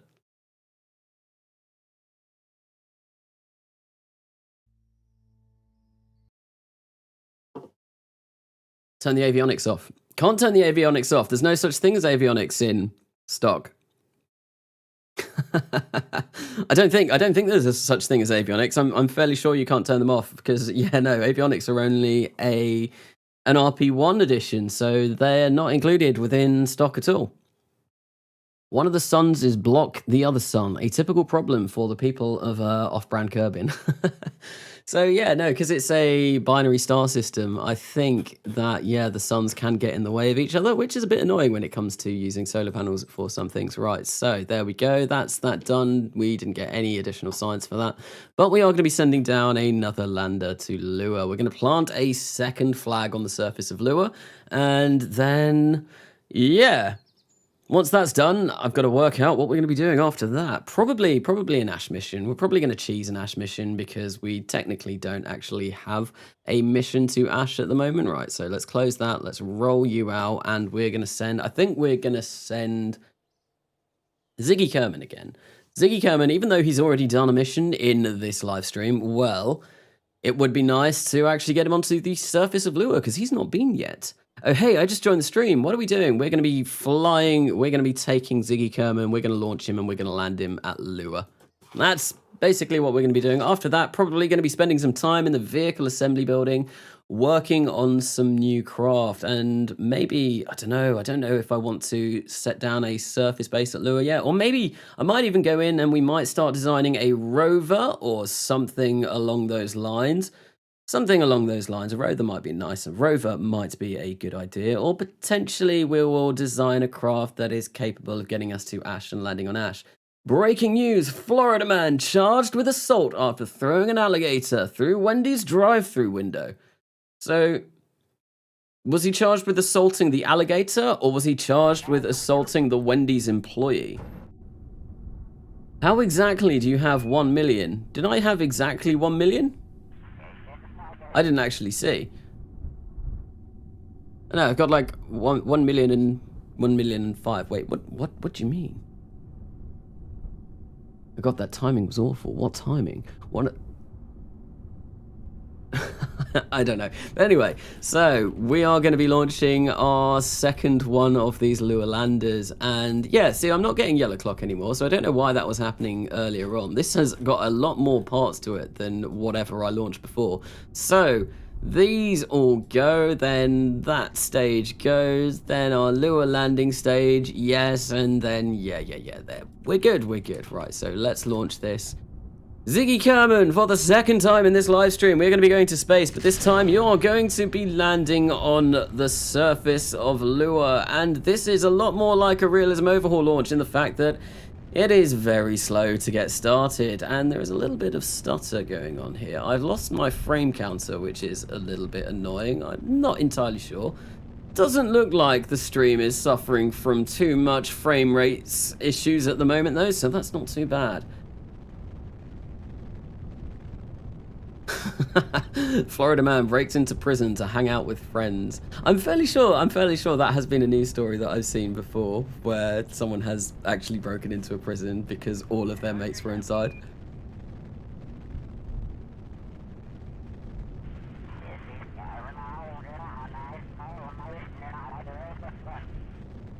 This is a slow launch vehicle, and there's a bit of lag again. Fantastic! What is going on? Why is it whenever I launch that it just can't cope? Just can't cope. And this is a really long and slow launch. So yeah, this is going to be a bit painful. I think maybe for the next stream that I do, I might lower my latency because I have a feeling that might be something to do with it. Because it's set to the lowest at the moment, because that way I get more of a actual fast time to interact with people. But that seems to make the stream a bit laggy. Breaking news, Florida man broke the news. That is really, quite literally, quite honestly, breaking news. Tell your PC off, it works, no caps. Wait, what? So what, tell my PC off, as in like, say it's been a naughty PC and that it should work better? Or what? Checking stream health. Okay. So yeah, no, the stream seems to be mostly okay, except for the fact that whenever I launch, okay, I want my orbit info up because I want to make sure that I am going to space rather than getting halfway there and falling back down to Earth. That would be terrible. That would be terrible. So we've already landed a Kerbal in the marshy lowlands. So I think I'm going to try and go for a different location this time. You know, to get all of that more important science, if we go for a different location, we'll probably earn a bit more science. So I'm not sure. I think I might aim maybe for the Midlands. I don't really want to land in the ocean. Highlands, we could, but there's the risk of falling down a slope and ending up in a bit of a sticky situation, which wouldn't be too good. Yeah, exactly. Tell it will sit on the naughty step if it doesn't listen and behave. Okay, PC, listen to me now. You will sit on the naughty step if you don't listen and behave. Apparently, anyway, right, so let's turn this stage off and we're just going to coast our way up to our apoaps and then we're going to burn and try and get ourselves into orbit. Carnassa meets atmosphere and understands the true meaning of rapid, unscheduled disassembly. I really hope not. I really hope not. I would rather not have a rapid, unplanned disassembly. That would be pretty terrible, considering we have a crew on this spacecraft. So, 30 seconds to apoaps. Let's actually, start up this engine again and see if we can make our way to orbit. And yeah, I'm just gonna lightly burn, just slightly burn this, because I want my apoaps to be roughly, time to apoaps to be roughly 0 when we make our orbit. And I think if I burn like this, well, that should do us, because we are fast approaching our orbit and we're only going to be 60 kilometers up, so it's not actually going to be that high of an orbit.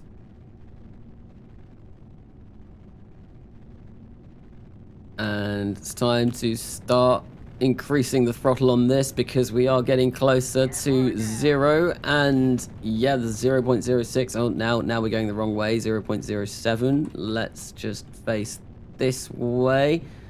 Really amp this engine up now, and then we should be fine. Okay, cool. Yep, 60 kilometers by 61 kilometers. There we go. That's not a bad orbit whatsoever.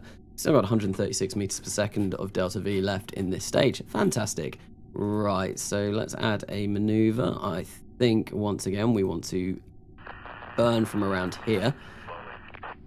Something like this. Yeah, that actually looks pretty much bang on perfect. So let's just time warp ahead.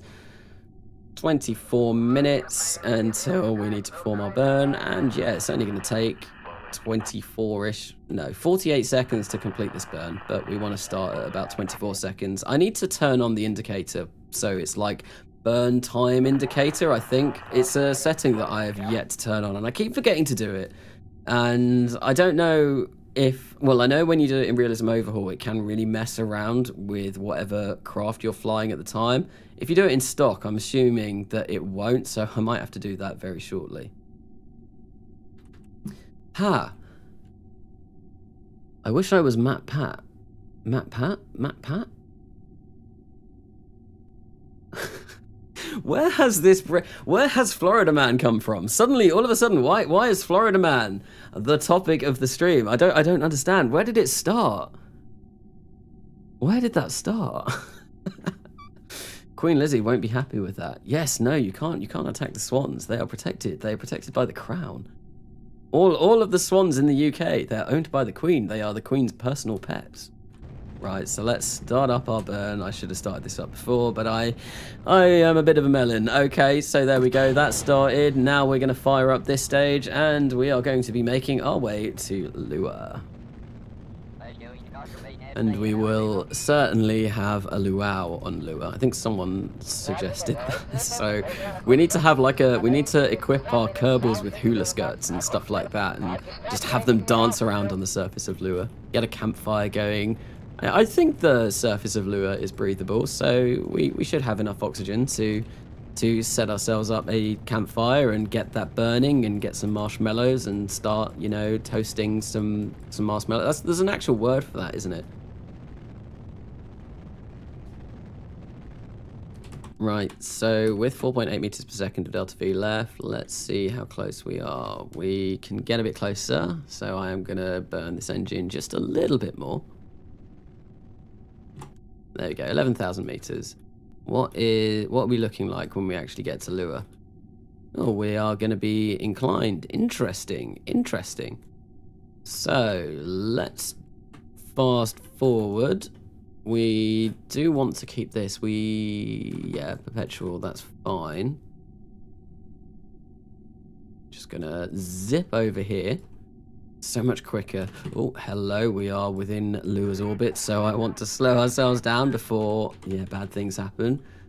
Okay, so time to periapse is going to be 8 minutes. I'm just going to create a maneuver node quickly to check, well, to see how long it's going to actually take us to achieve our orbit, to slow ourselves down to orbit. There we go. We don't want that. No, I think we want something like that.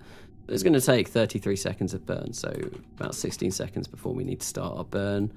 Then we're going to start our burn. Right, so this has not been the best of captures, I don't think. This could be a little bit of a problem, because this mission, well, its delta V requirements are pretty tight, so this could be very interesting. Can I just say I've been doing homework this whole time and it don't finish. In my excuse, I was watching Carnassa try and dock and it took 30 minutes, so be prepared for an angry email. Hey, the docking didn't take that long. The docking only took about 10 minutes in the end.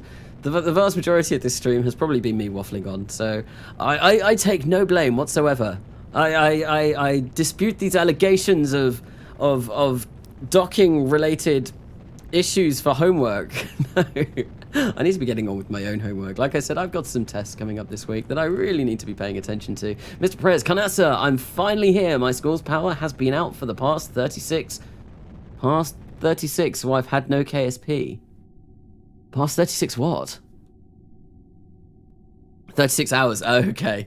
So, no KSP, but... Right.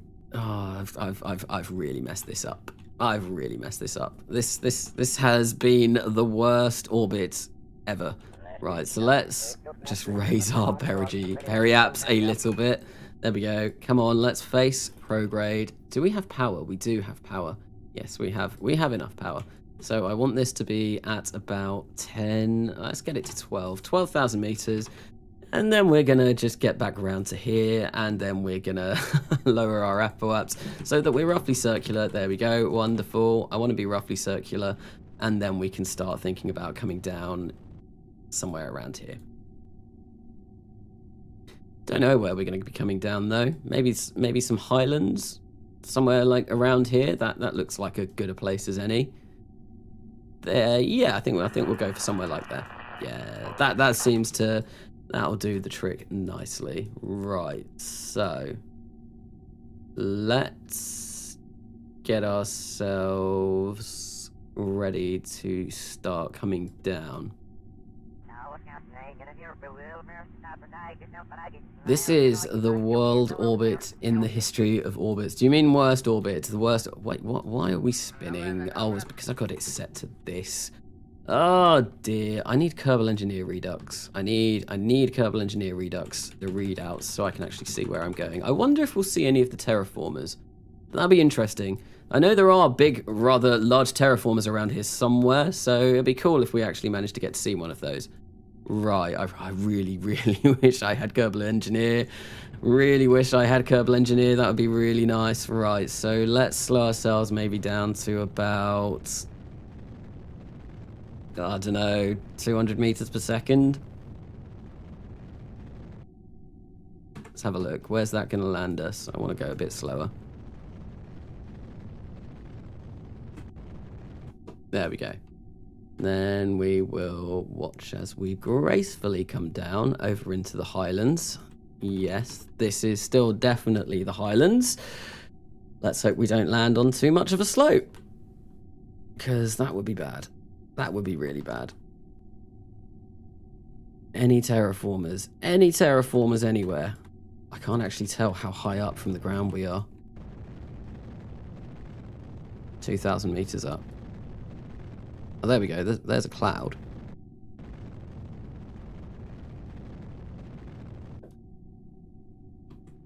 At least we've got the option to point retrograde now, which is going to be nice.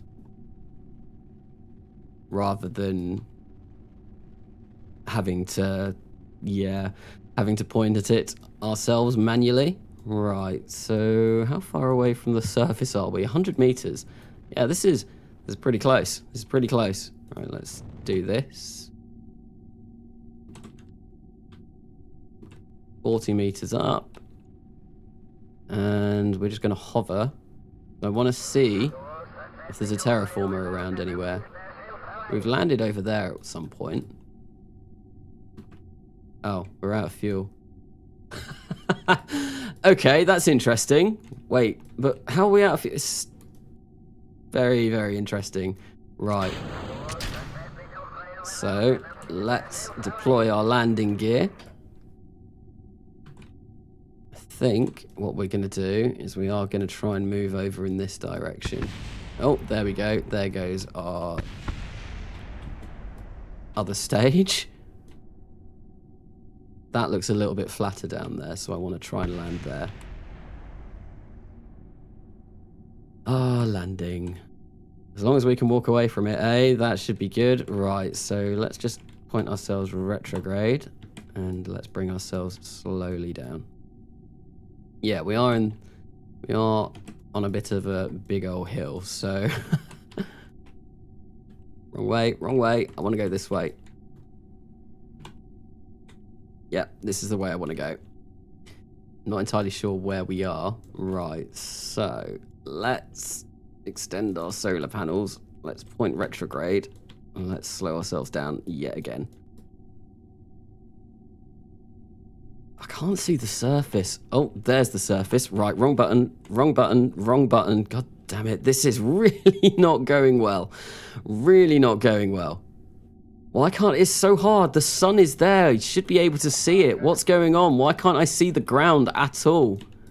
Now we're just wasting valuable fuel. This isn't good. Right. Let's slow ourselves down. There we go. We've landed. But... Oh, for frick's sake.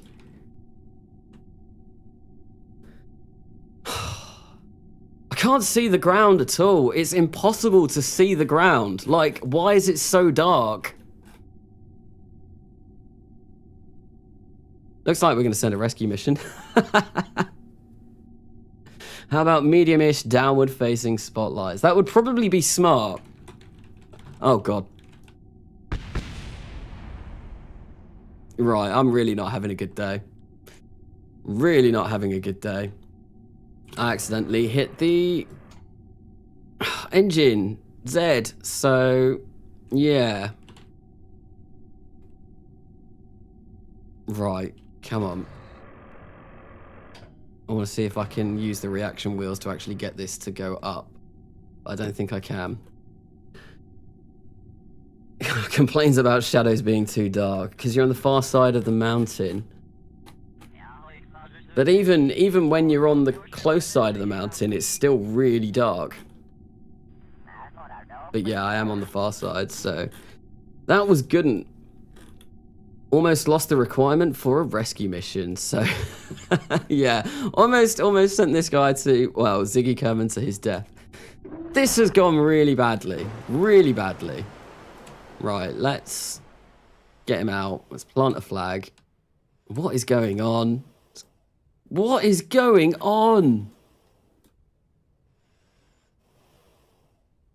Can we not? Like, seriously, what? Why is the game just... What is happening? Right, site name. Site fail. Plaque text. Send help. There we go. So we are gonna, I think what we'll do is we'll send an unmanned probe to come rescue him. Or we'll send some kind of weird contraption with 2 capsules. We'll see. We'll have to design that in the vehicle assembly building in a sec. And I think, yeah, that will be what we do next. Right, so... Okay, so we've got our surface sample, we've got our EVA report, we can send Ziggy Kerman back into here, and we're going to build ourselves up. Well, I honestly don't know why the whole game keeps shuddering like it is. Right, so let's board this. And then... We only lost 1 solar panel, but unfortunately, yeah, we're getting no sunlight at the moment. So what we're gonna have to do is we are gonna have to build a rescue mission to try and help out Ziggy Kerman. Although, no, we can't quite. No, I don't want to risk launching this. So yeah, we're gonna go back to the Space Center and we're gonna build something to actually rescue this guy. Oh dear, that's less than ideal. That's less than ideal. Okay. Alright. So, that's fair enough. That's what you get for trying to land on the Highlands. I always knew I shouldn't have landed on the Highlands because it's too slopey. If we'd have landed, like, here, it would have been a lot nicer, but no, we had to pick the really high Highlands. And then, of course, I couldn't see where we were going, so because I landed at, well, not night, but I landed in the dark. Okay, so... yeah, with that being said, let's get back to the Space Center and let's design up a rescue mission. Oh, why you crashed? Because I am an idiot, because I didn't really pay attention to where I was going. Kanasa, fun fact, there are more likes on the stream than people watching. So, yeah, no, there's 45 concurrents at the moment, according to my statistics, and there are 46. So that's a good like ratio. So much for a 4-hour stream 7 hours later. This is it's only been going for 2 hours at the moment, but I am actually just going to go have a quick rest break. So I will be back momentarily, and what we will be doing after, well, we will be designing up a spacecraft to actually go and rescue our poor Kerbal.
Hello everyone, and we're back. So, I was having a think, right, what do I want to do? Do I want to try and send a probe with a crew cabin attached so that we can actually get Ziggy coming back? Or do I want to try and design some weird contraption that has 2 crew cabins on it so we send someone over to actually rescue him? I'm not sure what I want to do. Hold up. Breaking news. Oh dear. I'm not going to read that. I'm not going to read that. Hey, 7 hours due to the need to rescue poor Zig. I think it shouldn't take us 7 hours to build up a craft and rescue him. So let's actually build ourselves up something. Oh, we have new command pods. How many can this carry? Can this carry people, or is this uncrewed? I think this might be uncrewed. Yeah, it is. It's uncrewed. Okay, fair enough. Right, so this one, however, can fit 2 people in. I believe. Yes, crew capacity 2. So we could send something like this over. Yeah, we can definitely send something like this over. And this is a bit wider, so it might be easier to actually land this and return it safely. But I think we're gonna need a big old heat shield to actually send this back. So yeah, something like that.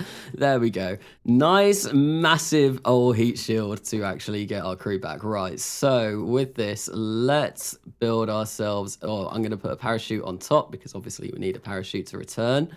And if we set the parachute in there. No, come on. I just want the parachute there. There we go. And hopefully that should actually get us back down safe. So this is going to be the last section. So what do we want to do? We want to set it to Kerbin. We wanted touchdown speed of 6. Yeah, there we go. And I want this to open up at 5,000. And then 700, apply settings. There we go, cool. So we've got ourselves something. This is very much a flying saucer, So, I know the Gigan pod cannot carry crew. Is it like the Cargo Dragon? Wide. Yeah, this thing is very wide. I think we could make something look quite cool out of this though, right? So, how big is this? Is it 18? 18? No, it's even wider than 18. It's 2.5 meters wide. So this thing is rather big. This thing is definitely rather big. So all we want to do is, I do want some utility because I want some, what are they called? Ladders. Ladders. How could I forget the word ladders? Okay, so yeah, no, we want a ladder so that we can actually move around here.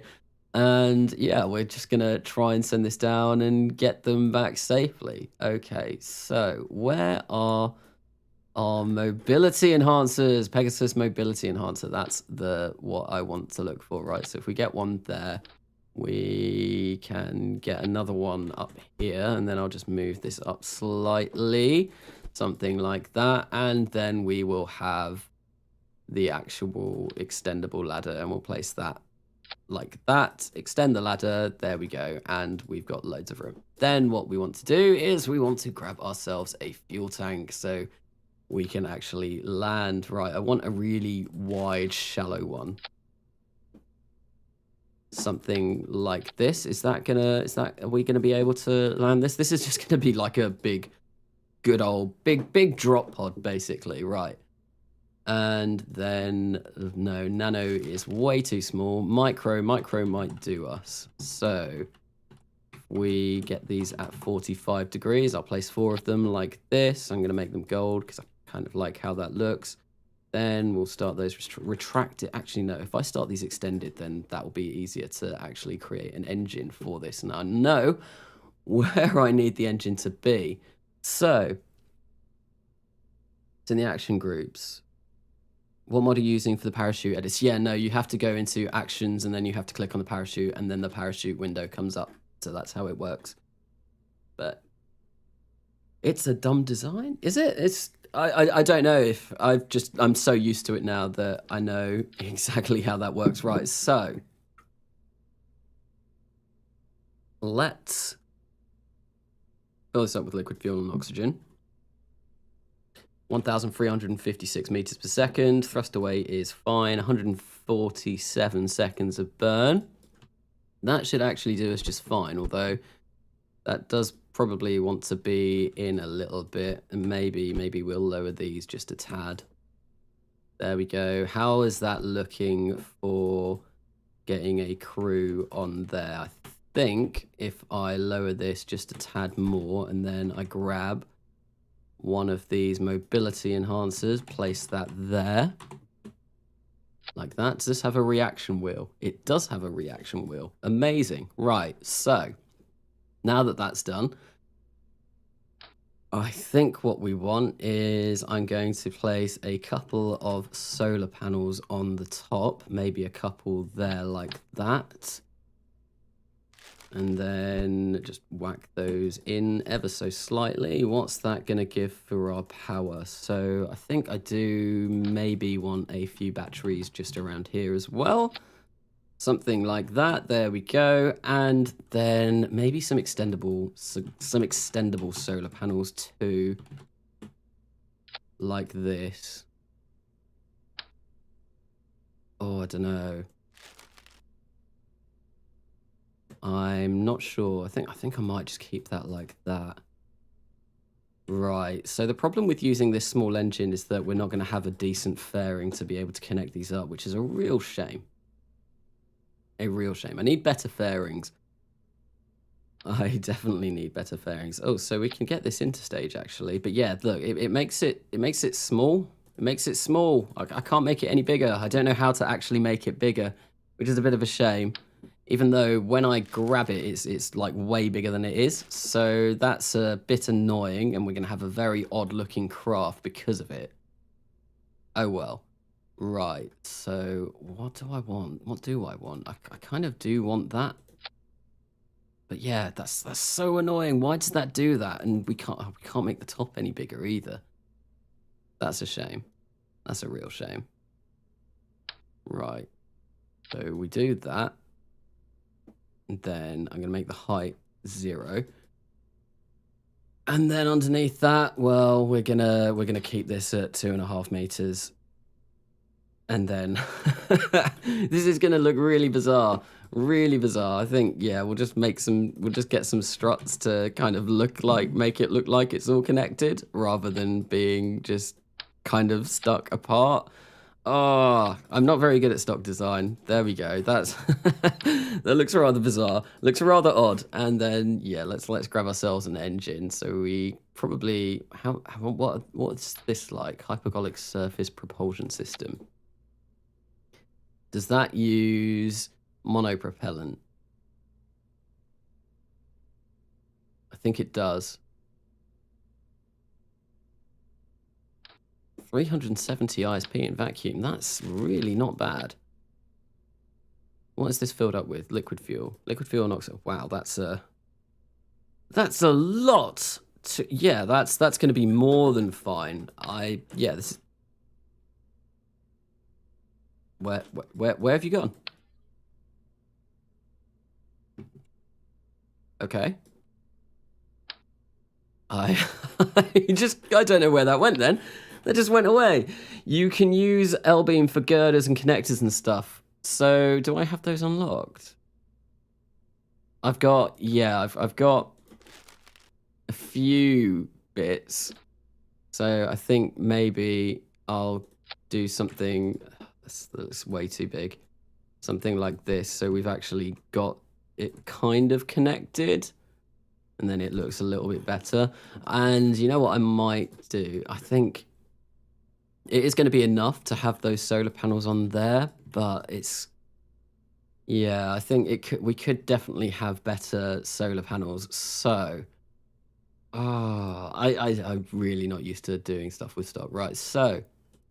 Maybe if I... No, because I don't want those there. No, I don't. Canessa, why did you paint it transparent for a moment? I thought that being invisible, it might look quite nice, but I decided to go against it in the end because I thought I won't really be able to see it. So no, we've decided against the invisible paint job. Right, okay, so 2.5 meter decoupler, there we go. Now we just need a first stage, and this is going to be just like a gigantic first stage. For this is going to be completely overbuilt. This is going to be ridiculously overbuilt. Something like this, and then we'll get,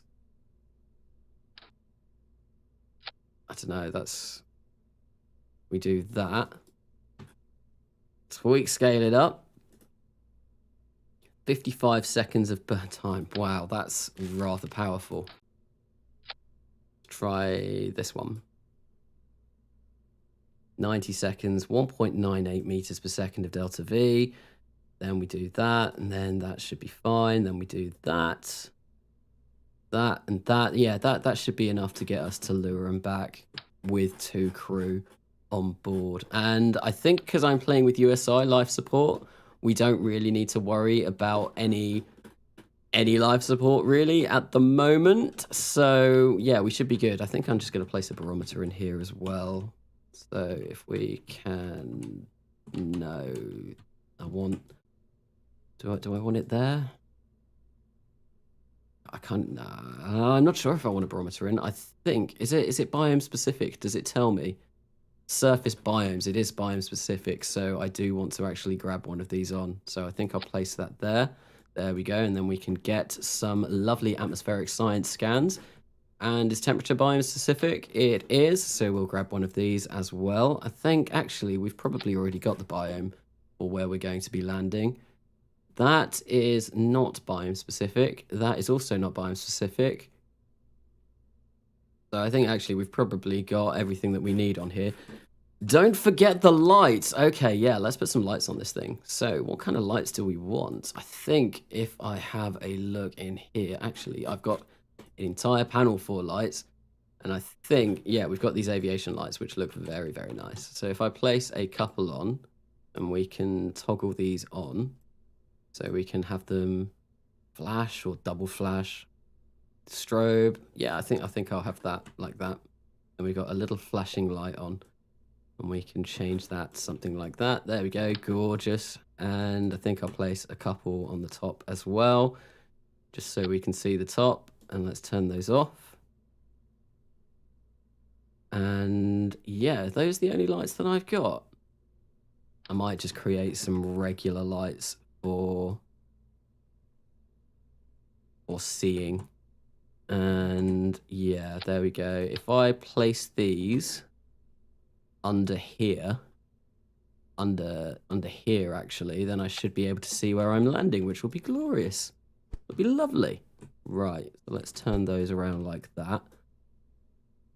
And place those there. That is now currently floating. I can't really get it to be not floating. I think if we do that, and what we want is we want light mode on. There we go. There we go. We've got lights to see where we're going to be landing now. Definitely. Ah, he will never answer me, and I will have to make toy rockets. Wait, so no. So I'm going to ask again. I don't think... Wait. Kanasa, you need to upgrade the part via tech tree. Which part?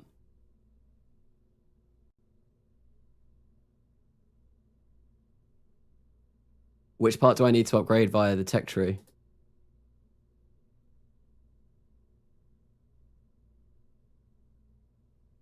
I'm not sure what part you're on about. Right, so now that that's done, I just want to place a few tail fins. Also, another question, in Kerbal Gets Real, what mods are you using for the realistic procedural tanks? I know and have procedural parts mod, but they look nothing like yours. I'm using RO tanks.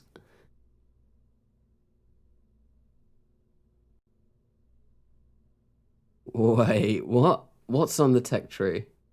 I'm so confused. What's going on? What's on the tech tree? But yeah, no, RO tanks. RO tanks are is the mod that I use for the realistic looking tanks, the more, yeah, the better looking tanks. Right, so if we place 4 of these on like this, what does that do to our center of lift? It's all the way up there. That's not good. That's not good. Right, so if I maybe try and get something like these in. Yeah, that gets our center of lift down a little bit. And I think what I want to do is I'll place these like this. And then I'm just going to place these in ever so slightly. And then just going to bring them down. Now that that's all been done, I want to move these back to be 45 degrees. And there we go. Got a very bizarre, there's only 3 of them now. Great. And there we go. We've got a very bizarre looking wing structure on our rocket. I think they're talking about the fairings. Oh, okay. So you actually need to buy them in the tech tree and you can upgrade them. Oh, all right. So I'm going to, well, I'll do that once I've, launched this very stubby looking rocket. That doesn't look really aerodynamic, does it? Oh, so yeah, no, this isn't the best of designs, but oh well, right. So it'll get us to where we need to go. It'll get us where we need to go, and that'll be absolutely fine. Right. So with that being done, it's time to build ourselves. I thought I'd unlocked some of the modular launch pads parts, but apparently I haven't. Oh well, let's just give it a launch stand. And I want to turn the shroud off for this. And we want to make this maybe square. Stand color, I'm going to make it light. Core size, it needs to be big because this is a big engine. And yeah, then, yeah. So we don't really actually need this. Do something like that. And then I will grab ourselves a launch clamp. And I think we'll just place 4 like this. There we go. Now we have a mission that should be able to rescue poor Ziggy Kerman. Hey, just been listening to the stream. What are we doing? I'm playing with friends. So we're sending a rescue mission because I made a mistake and I landed rather terribly. So I need to send a rescue mission to actually rescue poor Ziggy Kerman, who is currently stranded on the surface of Lua. Not the best of days he is having. So do I really kind of want to have extendable solar panels because they give you so much more power. So that's 0.3 a second. These give you 1.6 a second. Oh, this gives you 2.8 a second. They are rather big. Might just stick 1 and rescale it. And there we go. Then we get a bit more power. Bit more power would be nice. But it does actually need to be visible. So let's try and get it somewhere visible. There we go. Do that. Do that. And there we go. We've got a few solar panels. We're sending a rescue mission because Carnassa can't pilot a lander. I find it much easier to pilot landers in Realism Overhaul than in stock, which is bizarre. Right, so LRESC 1. Oh no. LRESC 1. So Lure Rescue number 1. We're going to save this. And we are good to go, I think. So let's launch this. Don't think I've missed out anything. We don't have comms on here, but I think the comms that are built in should be fine. And I don't think we need... Do we need life support? I really don't know how life support works with USI. I need to look this up. I'm sure life support. We've got life support mini pack supplies. I think I will include some life support on this. Just hello. Why can't I use my mouse wheel? Yeah, some life support probably would be a good idea. So if I include maybe 4 packs at 50%. Now I can't actually pick those up again. That's they're fine where they are. Yeah, if we include them in there, yeah, that should be fine. Right, so I'm going to save this and we're going to launch it. Okay, so we have a rescue mission going to rescue Ziggy Kerman, and hopefully this should be absolutely fine. So, shouldn't be anything wrong with this. Shouldn't be anything wrong with this. Do we need life support? It generally helps living, so take it as you will. I don't know how life support works with USI. So I've sent a manned mission to Lua before, and they're absolutely they didn't require life support. So USI is very different from Kerbalism, the life support system. Maybe it is the scale of landscape. Stock tends to be very inclinated terrain.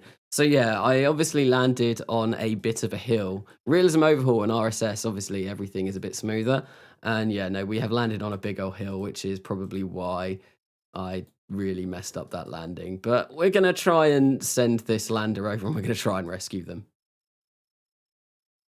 Canessa, when am I going to die? I mean, fly. Well, die, hopefully not too soon. Fly, probably shortly before die. I mean, we'll fly and then die. So, yeah, no. Yeah, stock, I just, it's bizarre. It's really, it's kind of like you can look, like you never get terrain like this in RSS. So all of the massive mountains. And I think because I tried to go for a Highlands landing, that was probably really stupid of me. Yeah. Could have done that a lot better. I probably should have played it safe and tried to land somewhere that was a bit flatter, but I don't know, I just saw it and thought, yeah, this place looks cool. Well, I got to go now. Good night. Well, thank you, Joseph Marks, for sticking by for the first 3/4 of this stream almost. And yeah, no, I think there we go. We only want a single pilot in there. We definitely only want a single pilot in there because we need to rescue someone. This might be a good lander design for sending more than one person down at the time, though. It'd be quite cool sending more than one person to Lua. That's, yeah, kind of what I want to do. I want to send multiple crewed missions, as in more than one crew on a single mission. So USI, you just need to consider the amount of supplies. I think by default, a command pod should be stocked enough that if every seat has been filled, the supplies will last a week or 3 days. Okay. Madlands. Is that where we're going to be going? Assuming each seat has an inhabitant, of course. Okay. So I'm really hoping that Ziggy Kerman is going to be fine by the time we get over there. Or Mad Lads. Well, these are definitely Mad Lads being trusting my design to actually send them up to space. Hopefully this should work. I mean, I've not tested it out or anything, but I'm fairly sure that this should be fine. So, yeah, our center of lift is all good, and our staging looks like it's all good. And we do have a heat shield, so let's just launch this thing. And we should be able to get to space just fine. Oh, there we go. Look at that. We've got loads of options now. Why is that? I'm not entirely sure. I thought it might be because she may be an upgraded pilot, but no, she doesn't look like she is. So this engine, this plume doesn't look quite as nice as some of the other plumes that we have been witnessing. I need MechJeb to actually get more of the stuff because I need more of my MechJeb tools. I'm very much missing them. I'm very much missing them. So let's slow this down. Oh, the plume is looking a little bit nicer now. Just a little bit nicer. Right. Switch this to orbit. We've not got really great gimbal on this. The beautiful dotted line plume. It should be fine. I always say it should be fine, and then it never is. So Mustafa Yusel, hi Kanasa, hi, welcome to the stream. Lynx is a mad lad. Lynx is a mad lad for making the Mad Lad Midlands. Like all of these mountains over there. I have actually started watching Lynx's playthrough of this as well to try and kind of gather some more information about some of the areas around Beyond Home and some cool things to see. So I didn't actually realize that Gateway, you can land on Gateway. So that's definitely something that I do want to do at some point in this series. Because he sends a submarine down there, which was great. High FPS. Is it lagging for anyone else? Yes. For some reason, whenever I launch a craft, and just before we get out of the atmosphere, the entire game decides to lag slightly. It's really annoying. I'm not entirely sure what's causing that, but yeah, sorry about that. It should be okay momentarily. It always happens at the same period of time. Really don't know what's going on with that. And I'm assuming it's just my computer can't handle the launches for some reason, but it looks like it has returned now. Need some info? Hit me up. Oh yeah, because didn't you did a lot of beta testing for parallax and stuff. If you have plume issues, you can try escape and setting any graphics options to a different value. Press apply and then change it back and press apply again. I know Calvin McClure on one of my streams a while ago was saying that this is bad. We don't have enough thrust to weight ratio. Oh, this is really bad. Yeah, no, Calvin McClure was saying that if you just go into the main menu, hit escape, hit apply a couple of times, that it actually really helps with getting frames back. And I kind of did that and it worked. It's again the lagmosphere. It really is. So as soon as we get out of the atmosphere, everything gets back to normal. So like the first maybe 20 seconds of a launch seems to be okay from what I've seen. Then we get a really stuttery bit. Then we get out of the atmosphere and everything just goes back to normal. Really bizarre. We're going up again, so I can actually kind of face this way. Yeah, I think I told him that. Oh, okay, fair enough. Yeah, no, I think it was a stream, not last week, but a couple of weeks ago, he came along and it was being really bad when I was on the surface of the moon, and he was just like, just go out, hit apply, hit some options, hit apply, and it should make everything run a bit smoother. Legentleman FR, hi man. I discovered you recently on YouTube. You're insane on what you do, bro. Thank you very much. So you wouldn't say that if you've seen this entire stream. I've really messed this up, and I've really messed this orbit up, Well, let's try and actually get an orbit. There we go. So we're not going to leave space today. Yeah, no, this stream hasn't gone well. Oh no, gears, go back in. Yeah, I've kind of, well, ruined this stream in the fact that I have to send a rescue mission. It's really could have gone better, but well, what can you do? What can you do? Nothing goes perfectly, and yeah, streams are always the worst time to be performing any kind of risky missions because I've got to talk during them, so I can't really think as much as I normally do. So let's make our way to Lua yet again. I think, where's the best place to go? Somewhere like this, maybe. 50,000 meters. No, let's go a bit more. 26. Yeah, we can move this around a bit more. Awesome. Let's move this around somewhere like there. 18,000 meters. Yeah, that should be fine. That should be fine.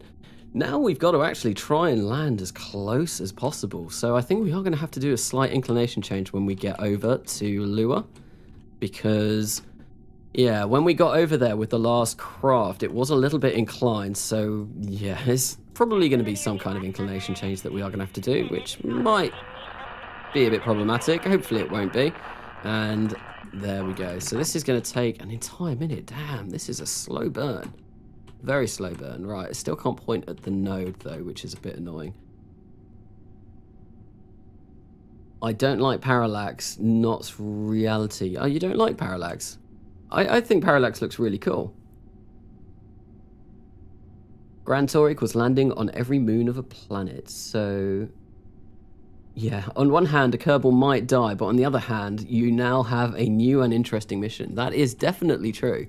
So obviously, if I hadn't have messed up before, well, we wouldn't be sending this rescue mission. So it has kind of given us something else to do, although I did kind of want to maybe go to Ash or Armstrong or something. I've never actually been to Armstrong.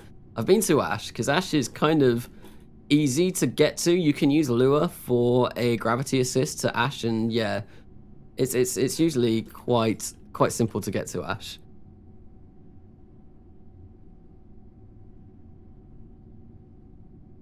Right, and any second now, let's actually just get rid of our node, and we're going to do a slight burn until we get rather close. And I think rather close is probably going to be about 15,000 meters.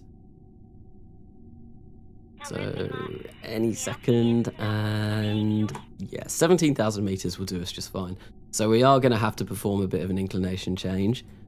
And I think what we will do is when we get here, let's see, come on, let's create a maneuver, please. We do something like this. something like this, and then yeah, then we'll be a bit closer. So that's going to be 197 meters per second. It's quite a big change, but oh no, come back here, right. Stop. I don't like maneuver nodes. We do it there. Come on, stop it. To be honest, oh, yeah, this is annoying. This is this is going really silly. Right, so yeah, I think I'll leave that there for now. Hopefully we are going to, yeah, we've got perpetual electric charge, which is wonderful. Although we are going down. Interesting. Let's point ourselves at the sun, and then at these suns, at destiny and fate, at the stars. And then hopefully, yeah, there we go. Now we're definitely perpetual. Yes, our electric charge is going up. Wonderful. Carnassa, so how has life been after Britain locked down? Not really any different, if I'm going to be particularly honest. I have not changed anything at all in the time that Britain's been locked down and before, because I was kind of not really going out anyway because I'm type 1 diabetic, so I want to try and avoid letting myself get exposed to anything because I'm more at risk of getting something. And yeah, no, I've all I'm doing at the moment is uni work, but I'm doing all my uni work from home, so it's not like I'm going out anywhere or doing anything like that. So what we can do is we can make this a little bit easier. Say like that. Yeah. And that should give us... Stop doing that. That is honestly the most annoying thing. Can do it a bit closer and do something like that. How long is it going to take us to get there? 22 minutes. So we might be able to do some kind of direct descent. I'm not sure if that's going to be the good way of going about doing this or not, but there we go. We've managed to get it down to 84.8 meters per second, so that's a lot better than it was before. Carnassa gets PTSD after seeing maneuver nodes. It's just like I'm trying to do stuff with it, and then it's moving all the way over here, and it's going. Yeah, no, it's not been the best. I'm not having fun with these maneuver nodes today. They can really, yeah, just. It's not going well. It's really not going well today. Everything is going terribly. Everything is going absolutely terribly. But well, what can you expect? What can you expect? So there we go. That's pretty much got us on target here, and then that's gonna get a little bit closer. And then what we want to do is probably, when we get to about here, I am going to start burning retrograde. And then hopefully we should be able to come down over the target. There we go. Site fail is 37 kilometers away. So let's start slowing ourselves down. And what we're going to do is we are just going to go straight for a landing. Straight for a landing. Kind of want to change. No, I want to change my view. So we want to kind of go this way a little bit. I think I've got it set on the wrong thing. So yeah, no, we want to go this way a little bit. We've got loads of Delta V, so we can perform all kinds of funky maneuvers. We don't need to worry about Delta V. We've got loads. We've got absolutely loads. So yeah, let's just try and get as close to this as possible. I think I want a bit of a better camera angle. That's the camera angle that I want. There we go. If we go... No, that's not what I want to be doing whatsoever. I want to be going like this. Something like this. There we go. And then I think I'm just going to let us slowly drop down. We should be relatively close. I think. We do need to burn over this way a little bit. So let's go this way. And just try and waste all of the Delta V that we've got. If we start going this way, and more, it's more this way, isn't it? More this way that I want to be going. I want to try and get as close to that as possible. There we go, and we've still got 600 meters per second left in this stage, which is wonderful.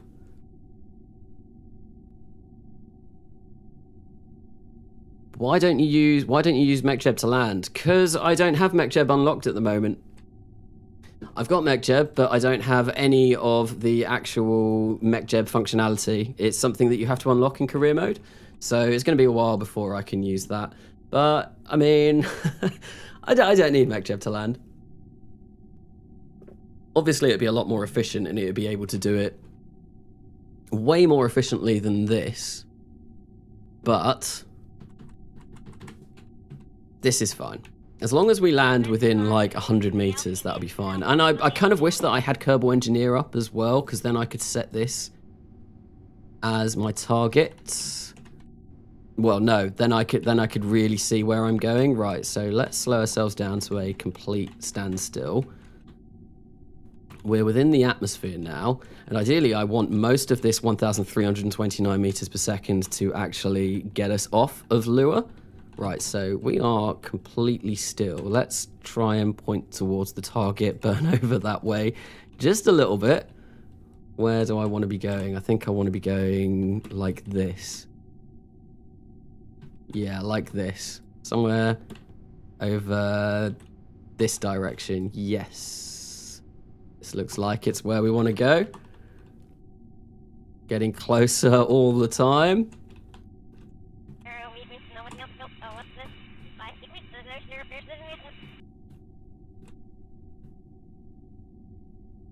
How many hours? Is that, Carnassa, a rover might have been useful if you had landed far from the original lander. Yes, it probably would have been.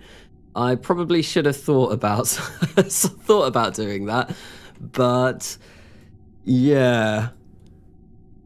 That would have definitely been smart. But if you're talking about me, how many hours do I play a day? What I usually do is, well, I do my streams, and I usually end up doing anywhere between 4 and 7 hours on those streams. And then what I will do in the week, I don't know, probably about, I'll spend one day where I spend about 8 hours to 12 hours playing to get all of the footage for any of the series, and then I'll spend the rest of the week doing uni work and actually editing all of the footage together.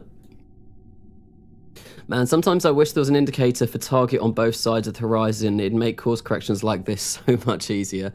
Yes, it would. It really, really would. I think I am going to be coming down relatively close to this, though. So I think as long as we're within reasonable distance, that'll be nice. And I've just realised that we're actually... Ziggy Kerman refuses to work due to homesickness. Interesting. So I'm hoping... I want surface. I want surface. I'm hoping that means we can still get him out, because if we can't, then this is a wasted rescue mission. And if we can't, then that's just a bit rubbish. That looks relatively flat there. I think I'm going to try and land over there. I want to be going in this direction. Yep.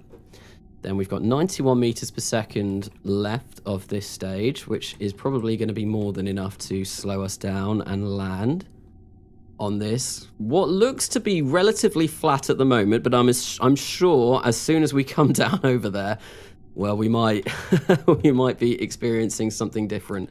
L-Rescue batteries are almost empty. That's not good. That's not good. How are we using so much battery? I suppose we're using a reaction wheel to control our descent. Right, so slow ourselves right down.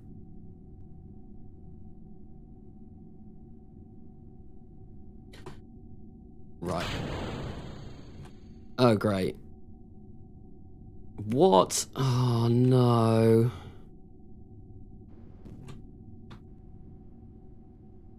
Come on, let's burn it off. Let's burn it off. Let's burn it off. Let's burn it off. Or just have it explode.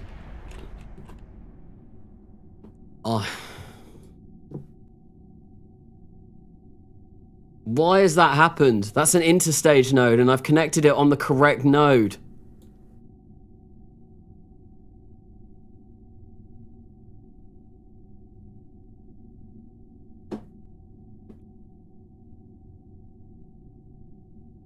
I wasn't even looking at the HUD.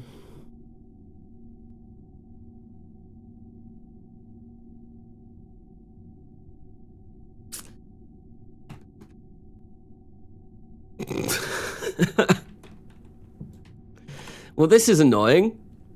That's an interstage adapter, so that should actually have disconnected. And we've run out of electricity because I'm using... Right, and screw it, I'm reverting this to the vehicle assembly building because that's ridiculous. That is actually ridiculous. That shouldn't... I connected that on the correct node. I don't know why that happened.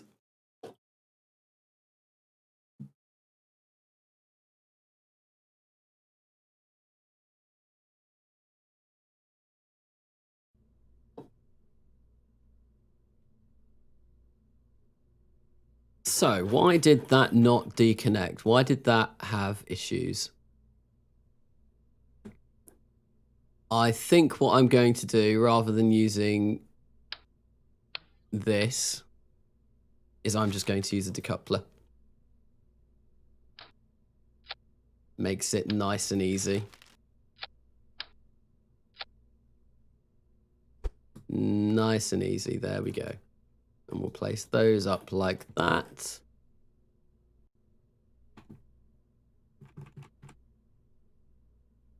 Something like that, there we go. Much better. How about a rover? I think I'm just going to launch this. I think I'm just going to get this there because I could, well, I got quite close to the target before, so I know I am able to get close to it. But I did run out of power as well. So I think what I want to do is I am going to place some of these proper big solar panels on, and then that way we shouldn't hopefully run into issues with power. I'm not sure where I want to put these. This is the same problem that I faced before. Where on earth do I put these solar panels that is gonna it's gonna be a smart place? I think I'm just gonna whack them on the sides here. Or what I could do is I could grab another one of these, place these at, oh no, I can't really place them at 45 degrees because, or I could place this here like this. Place these up just a little bit, so we've still got some kind of connection between the top and the bottom. Make these a little bit bigger. Get rid of this strut. Where is this? No. Come on. I'm really not having a good time with this today. Right, there we go. Place that there. Thank you. Let me pick up that strut if it's going to let me. I don't think it will. Come on. That's the decoupler. There's the strut. There we go. There we go. Get rid of that. Then what I want to do is I want to grab one of these and then I'm going to place them on there like this, except I'm going to give it some snap because I want the angle snap. The angle snap would be very nice. Right, there we go. Then we can just set these in slightly and then, yeah, they're tucked away. Should be able to extend them. Wonderful, much better. Then if we land, we're not going to crash these off. Crash these off? Is that what I'm looking for? There we go, yeah. That should be fine. Okay, so this should definitely work now. Let's save this. Let's sort out our staging. So that can go there. That goes there. That goes there. Yep, save. And let's launch this yet again. And yeah, let's get rid of LRESC 1. Okay, right, so let's leave. Can you do a stream with a Scottish accent? Because I'm Scottish and I would find that very funny.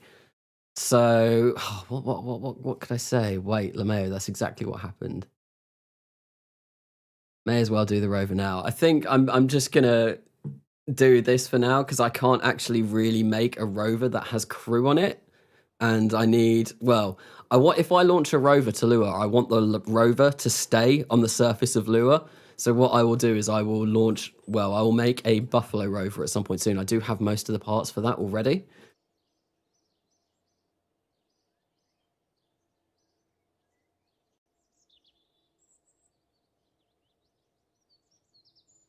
Do you have the KAS resource transfer parts unlocked? I don't actually know. Because, yeah, that was something. So, excuse me. Ziggy is going to get homesickness. Do you have the KAS resource? So, is homesickness basically they can't do anything? Just put wheels on the rescue craft. But I want the rescue craft to go back up to space. I will be sending a rover down to Lua at some point soon, though. And hopefully I'll be sending a surface base down to Lua. Have you pondered including your supporter subscribers as Kerbals during your streams and maybe making survivability more important? Survivability is one of my top concerns, especially with Kerbal Gets Real. I've only lost a few astronauts in Kerbal Gets Real. And that's been running on for, I'm doing episode 35 now. Usually I do like to... This game has just gone really badly. But survivability is very... So homesickness turns them into tourists.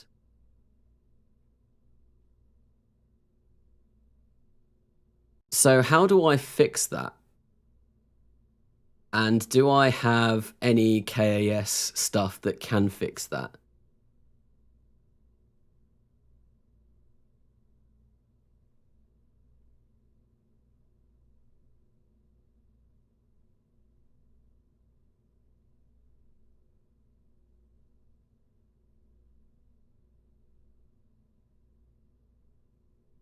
U equals 3, by the way. There was 4. There was 4. One other died towards the end, and it was a Kraken attack rather than anything that I did wrong. Well, docking 2 craft together with KS would technically solve the issue because you're adding another seat and it would add a little bit to his hab timer. Okay. Right, so let's have a look and see if but I need an engineer. I'd need an engineer to attach something on the other craft. Let's have a look. So I do have the joint socket, but my problem now is that I can place this on this craft, and that's absolutely fine. The issue that's completely the wrong way. The issue that I would have is I need to send an engineer down to actually attach the other one to... And then I don't think I'd be able to get SAS unless what I did is I removed this. Okay, then I'm going to place... I was wondering why that was flashing there. I'm going to place one of these. I'll place a hex, and we can place that in here. Okay, interesting. Right, that can go there. I'll set that in just ever so slightly. So we do have actually SAS control. And then what I'll do is I'll send one of the engineers up instead of the pilot. And then we should be able to do that. If I go into here, seat 0 inventory, what I'll do is, come on, let me move this, please. We will attach one of these in here so we can connect them up. I'll attach a couple, and let's get KIS up, and then we will... Oh, but I don't have a drill. Do I need a drill? Or is a wrench going to be fine? I hope a wrench should be just fine. Right, so if we do that, then we're going to send our engineer up. Although I think she has to have a level. Oh, this... I'm not sure if this is going to work, but we'll try this.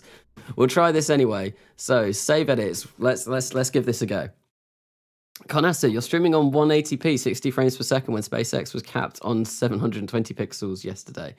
Yeah, but also at the same time, my stream does like to randomly cut out at points, so... You're missing the fuel pump, though. The fuel pump shouldn't be too bad, as long as I can dock those two together, which I think you can with the joint connector. That might be okay. Oh, I won't actually be able to do this with KAS. Oh, so... Oh, so Ziggy Kerman is stuck. That's annoying. So does that mean this rescue mission's going to be doomed to fail?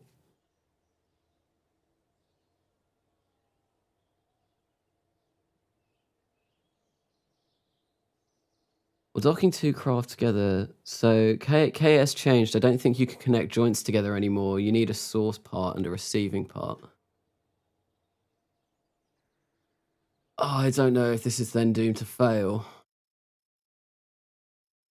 Get a grabbing arm probe. I don't think I have those either. I think I need to research those.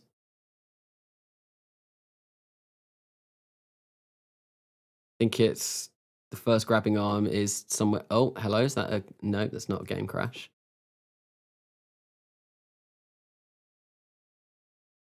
I think it's somewhere around here. Is it in here? Oh, there's the scanning arm. You need to attach a docking port. No. You rush the build by a day in KCT, then you should arrive before he comes homesick.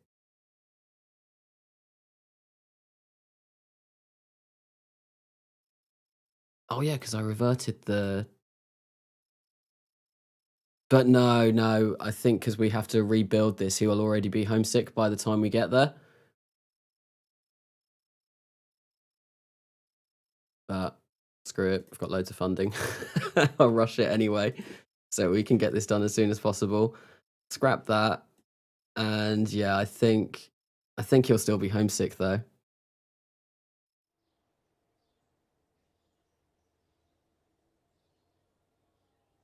Kanasa, I swear if they die, I'll revolt against Squad to physically hack into your save and big brain their way to saving them. This is going to be a bit of a shame if... Yeah, so Ziggy Kerman, that was my fault for doing a really bad landing, but the fact that even if he is a tourist, he's got a rescue mission literally landing 200 meters away from him. He should be able to just walk over to that craft. He is a tourist, but it doesn't matter. He can walk out of the craft and he can go to the rescue craft and get into it. So I think if I manage to land this next to him safely, I think if the worst comes to the worst, I will cheat him back in, which he should be able to be, that should be able to be, done. So it's a bit silly if it doesn't work. So, ouch, I thought revert to VAB reverted to before you first built it. No, it was rolled out to the launch pad already, unfortunately. So, you can check to double make sure by pressing the MKS buttons on the bottom.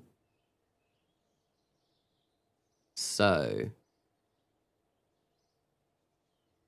nope, that's not the right one. EC time. I don't think life support setup.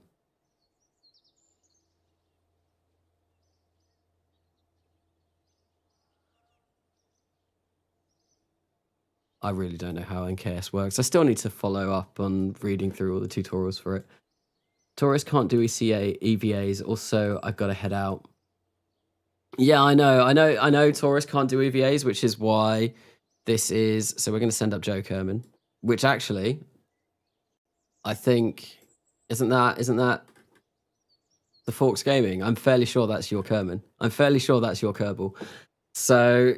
If I land close, I'm going to find a way of actually landing...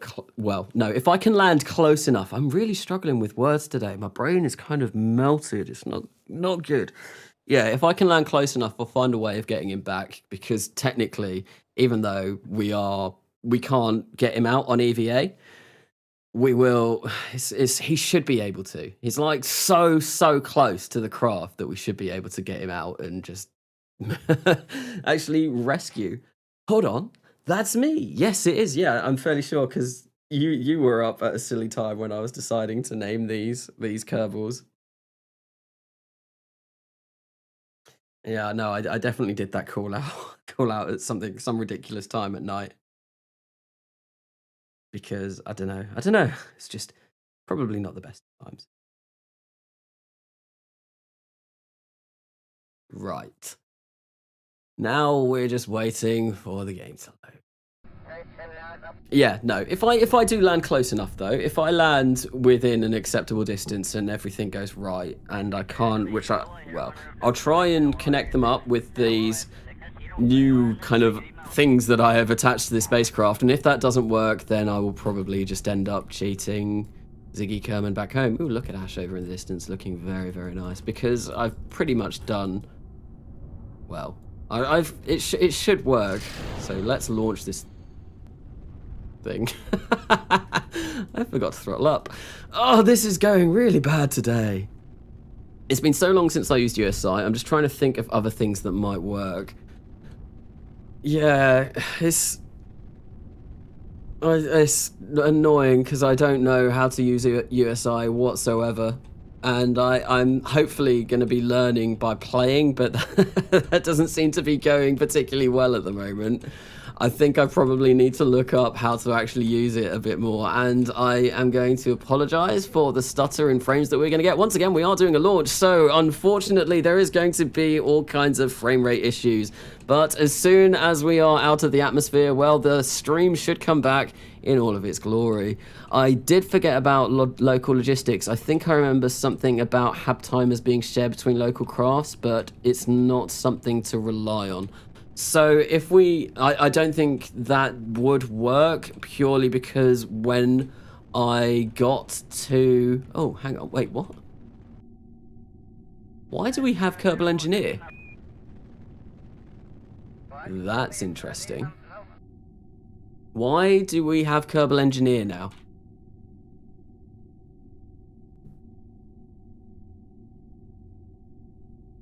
Slide. Yes, so yeah, it gets really bad at this time. Hello, Lynx, welcome to the stream. I am failing to rescue someone that is currently stranded on Lua because I'm playing with USI and I don't know how USI works. So this is going really bad.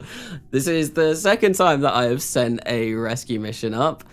And it's pretty bad. So the stuttery frames at the moment are, I think my CPU can't handle launches. As soon as I get out of the atmosphere, it should be back to normal.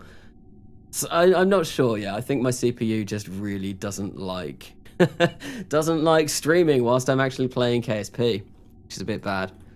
Could be because you have an actual engineer. I mean, yes, I've got Joe Kerman. Joe Kerman, Forks Gaming is Joe Kerman's. Yeah, oh, I came back just when Link shows up. Nice. Or it might be included in the probe core you put on the top of the mod. I don't think it is the probe core because I've used this probe core before and that doesn't give me Kerbal Engineer. So I reckon it is actually because I've got an engineer on the actual craft. So can I be your sim? I'm okay, thank you very much. Conasa, now we have 16K textures on CCAN to download. Does it work now? Because I know originally that it didn't. I'm not paying attention. Let's actually fire up this engine so we can make our way into orbit. I know originally the 16K textures for RSS did not work on CCAN. They had some kind of issue. But yeah, they might have been fixed by now. So any minute now, and we are going to fire up this stage, and then we need to nose the hell up because this stage has absolutely abysmal thrust to weight ratio. Although our time to apoapse is kind of remaining the same, so that's not too bad. But yeah, no, I reckon, I didn't realise if you had an engineer on the craft, it actually loads up Kerbal Engineer, which is wonderful because I really miss having Kerbal Engineer. Something calculating drag is causing that. It could be trajectories if you have that installed. I don't actually have trajectories installed, so yeah, I'm not sure, but it's bizarre because as soon as I launch, before I launch, everything is fine. As soon as I launch, for the first 10, 15 seconds, everything is fine. Then it cuts completely. And from my perspective, I can see everything just fine. So nothing stutters for me, but I've got the stream open up on my second monitor and I can see it lagging out. It's really bizarre. It might be something to do with OBS when I'm using it, because OBS is probably messing up somehow. Hey Carnassa, come to Turkey. I'll order you a Turk coffee. You teach me English. I went to Turkey last year. I went to, where did I go? To it was a very kind of English touristy area where everyone from England goes over to Turkey for a cheap holiday. But it was really nice. Really, really enjoyed it. Yeah, because I'd never actually been before, so it was pretty nice. Hello, people. MK, I finally managed to catch a live stream, and hello, Links. So, oh, yes. Let's try and actually get into orbit and do a decent orbit rather than messing this up. I think if I get something like 62 by 55, that'll do me just fine. Let's see how close I can get. Yeah, 58 by 63, that's not too bad. Not too bad at all. Right, well, I'm gonna see if it works soon. Why are there 2 tetras here? Are there 2 tetras here? So, I'm fairly sure that if we start up our burn just over the space center, it should get us to Lua. I think that's roughly where you want to go. So 110,000 meters. Move this around. Wiggle it around a bit until we get... Oh, great. Wait, what? How do I not have control? How can... Oh, it's because I don't have a pilot Kerbal, so I can't use maneuver nodes. That's really annoying. I forgot about that in the base game. Interesting. So I'm gonna, yeah, this isn't good. So I am gonna have to be wary about a lot of things. Okay, so that means that I do need to start my burn around here, because that's where we are going to have connection with the space center. So let's do something like this. 11,000 meters. Go. Let's try and get it. No, I want it maybe about 27,000. That should be fine. So in 23 minutes and 2 seconds, it is time to burn for 1 minute and 4 seconds and send ourselves on our merry way over to Lua yet again for the 3rd time. This time everything is going to go right, and hopefully we will be able to recover Ziggy Kerman. But if we can't, well, I'm probably going to cheat him back into the game anyway, because it's a bit silly. It's a little bit silly. It's a tad silly, right? So, getting close to our burn time. We do have connection. We have a connection to the KSC, so that's pretty nice. And there we go. Any second now. I think, what is it, 32 seconds that I need to start this burn at to make our way over. Oh my god, there is more of them. There are more tetras. Are you still talking about tetras being everywhere? Is there really more than one tetra, or is there loads? Matt Moment. Yup, that's Matt's invasion.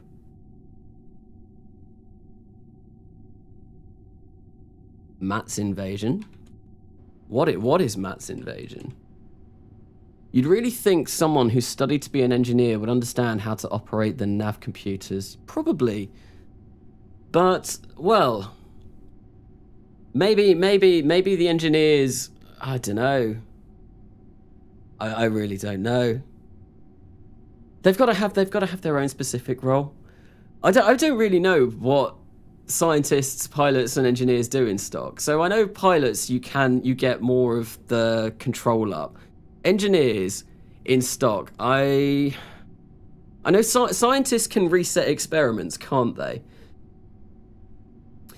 Carnassa, Matt Lowen's Discord server is here. Okay, interesting. Well, how did Matt Lowndes' Discord server end up here?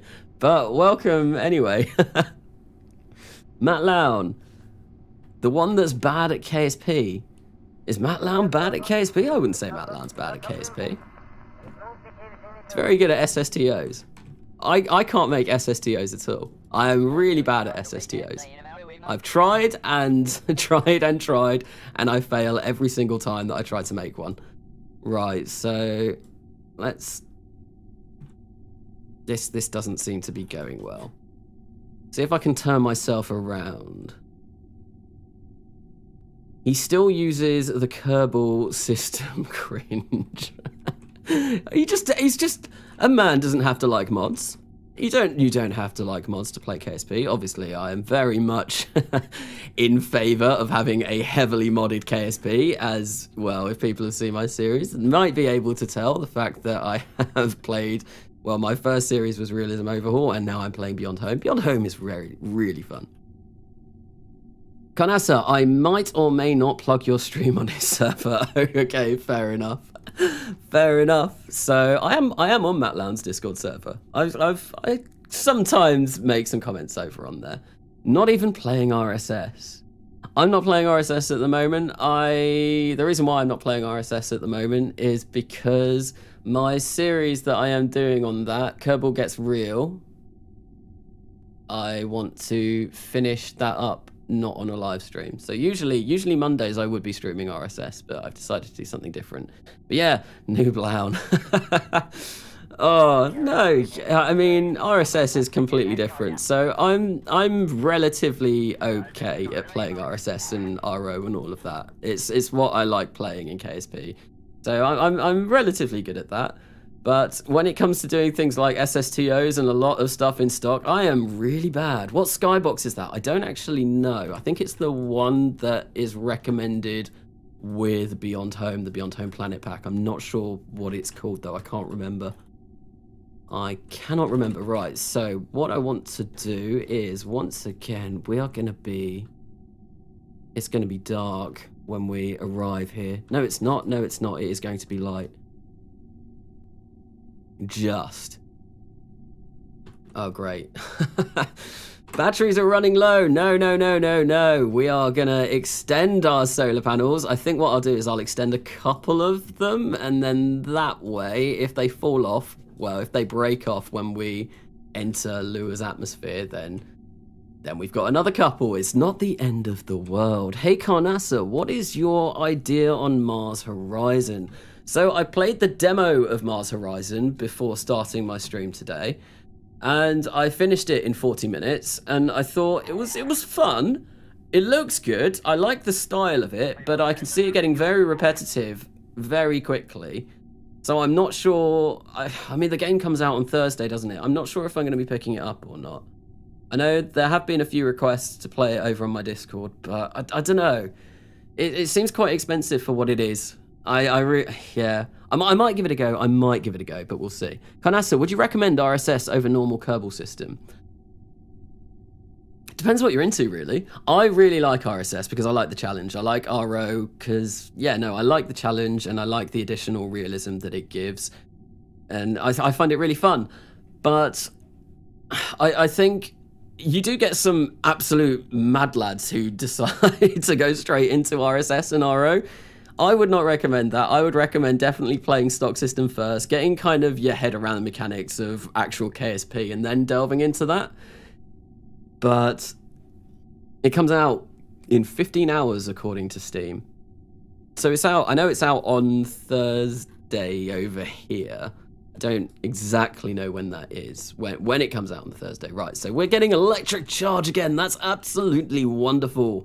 So we're not going to be running out of power anytime soon. No, we are going to be fine. And yeah, we're just going to attempt to land at Lua. And land as close as we can to this lander over here. So what I want to do is, once again, I think we are going to do this so that we change our inclination slightly so that we come over that lander, maybe a little bit more. I think if we do say that should do us just fine. Maybe do a bit of retrograde as well at the same time. Something, yeah, about there. It's going to move slightly over, so I think that should do us fine. Okay, cool. So now what we want to do is we actually want to do this burn. What comes out on Thursday? So Mars Horizons. Are the Kerbal sounds Chatterer? Yes, they are. I am playing with Chatterer. I don't have Chatterer extended or whatever adds more. I just have standard regular old Chatterer. I don't have real Chatterer as well. That's something that I do want to get. Apparently that's rather amusing.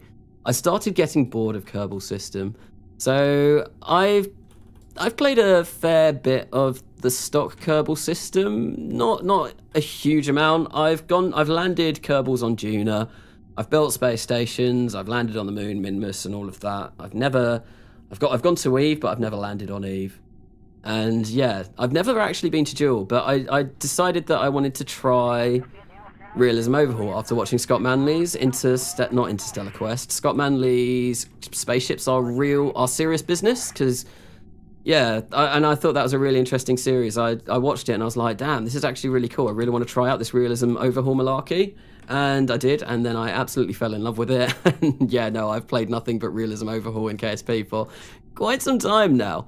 So hopefully this should, by the time we get over to it, be a little bit more exactly where we want it to be. We need to edit our course just a bit more. So if I do a bit more of this, there we go. That should make it a little bit better. And then hopefully when we get here, yeah, no, this is still it's still not looking great. We need to burn even more in this direction. Okay, right. So let's burn even more in this direction. Come on. I want to get as close as possible. There we go. That should be the final little change that we need to do. Do not have chat mods. I do have Streamlabs that is a chat mod, but I don't have any actual mods for chat. I should probably change that. I mean, I should probably definitely change that. Maybe soon. Maybe I'll probably get around to sorting that soon. I am not prepared. I am not prepared. Yes, that was the same for me. He's back. I finished the homework from before, Carnassa. Well done, Ludo. I hope it all went absolutely fine. We are going to be attempting to land yet another rescue mission on the surface of Lua at site fail, because it was very much a failure the last couple of times that we have tried to do this. Oh, look at Rhode, looking all pretty over there. So, when do you think KSP2 comes out? Well, that's an interesting question. I would have liked it to have come out in, when was it? Was it April this year? Originally it was supposed to come out, and yeah, obviously that never happened. Right, so let's start slowing ourselves down. We are going at a really bad angle. Do we want to be going this way? No, I think we want to be going this way. Yes, we want to be burning this way so that we can actually get closer to... Yeah, we definitely want to be going... Yeah, there we go. God, this is going to be an expensive inclination change. Oh, why has it gone so badly? Why has it gone so badly? Right, I think if we go like that, there we go, and then we should definitely be going towards that landing site, and then if we just burn like this, slow ourselves down, and then we should hopefully land somewhere nearby.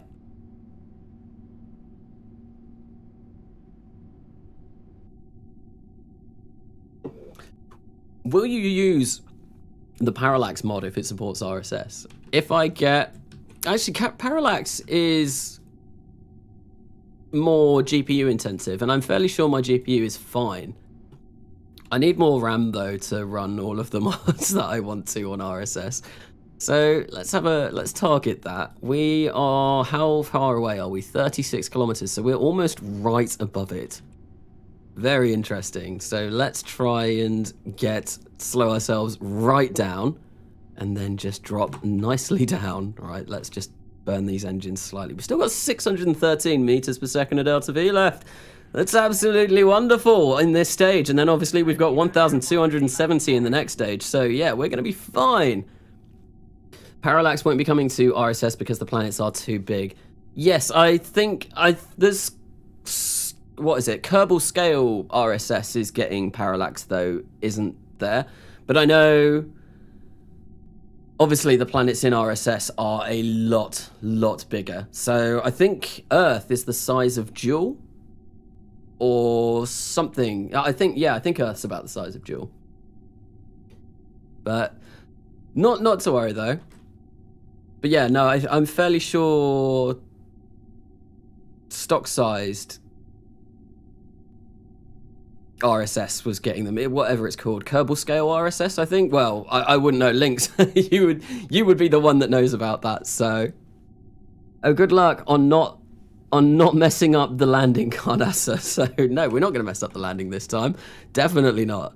Definitely not. I think we need to move a bit over this way, though. Obviously, the planet is shifting underneath us. So if we move over in this general direction, we should move a little bit closer. Cool, we are quite high up. There we go, getting closer all the time. We're almost in Lua's atmosphere now. KSRSS is getting it. Yeah, no, I thought I saw some people, I think even on the Real Solar System Reddit, people were talking about KSRSS getting it, which will be cool. You can do it, Joe. Hopefully. I mean, we are definitely going to be landing quite close. Ideally, I want to be within 200 meters, I think. Oh, but yes, no, because I've got Kerbal Engineer, I can actually see my target landing reticule, which is going to be really nice. Really, really nice. So we can see that, yeah, we're currently coming down somewhere around here. And we're getting closer to that all the time. Right, there we go. If we move this over this way a little bit, there we go. And then we start, yeah, that target reticule is actually quite nice. Just try and get it as close as possible, just by wiggling the spacecraft around just a little bit. There we go. And that's pretty much bang on. So I'm going to leave that for a bit. We're going to start bringing ourselves down.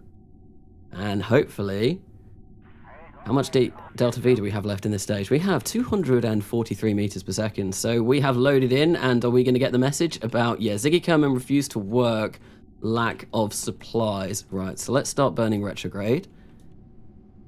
So we can slow ourselves down. And I'm going to cut that now. Change that to stability assist. That's kind of... Oh, we need to be surface. That's why it's all going wrong. That's why it's all going wrong. Okay, so... Try and get as close as possible. I think we want to be a bit closer, a bit more over in this direction. How far up are we? We're 2,000... We're 900 meters off the surface. So... I know that this is a bit of a hill around here. I can't really tell where the actual hill is. We're going to have to break off this section very, very shortly. Start using our final lander engine because, well, we've only got 52 meters per second of delta V left in this stage. Right, so let's start burning yet again. Try and get this down as much as possible. I'm not going to be checking chat for a little while because this is a very, very tense moment. And there we go. Any second now. There we go. That's gone. Let's finally, this actually worked this time. And this should be more than enough to just get us gently down onto the surface. Boom.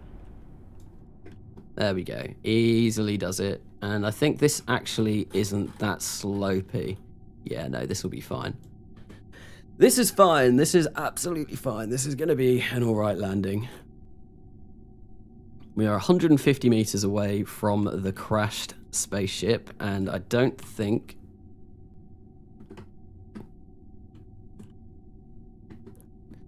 we're going to be able to rescue Ziggy Kerman, which is a bit of a shame. There we go. We're down on the surface of Lua. We've got charge. We've got electric power. We can run all of our experiments. And I think we've got a atmospheric scan that we can run. A crew report. Yeah, we might as well get all of these. Cool. So we have landed. And you can see why the last landing went badly, considering how much of a slope that we've landed on. So, time to do it. Drop the the tank. Yes. What if someone else put parallax on RSS? I don't think it would work because the planets in RSS are so big. Karnasa, how many patches do you get on KSP? So for this save, for my Beyond Home, Coming Home series, it is About 42,000. I am playing with Interstellar Extended. I'm playing with Near Future. I've got a load of part packs. I've got a USI and all of those mods. So it comes to about 42,000 module manager patches. For my Realism Overhaul save, it's about 90,000. But Realism Overhaul takes a lot more. It's quite an intensive kind of... Yeah, it's a Realism Overhaul and RP1's a very, very intensive mod pack. So yeah, 90k. I think when I first started Kerbal Gets Real, it was on about 120,000, but I did prune a few of the mods. Right, so with that, yeah, we're running all of these. Let's swap over here, and there we go. There's our flag that we planted.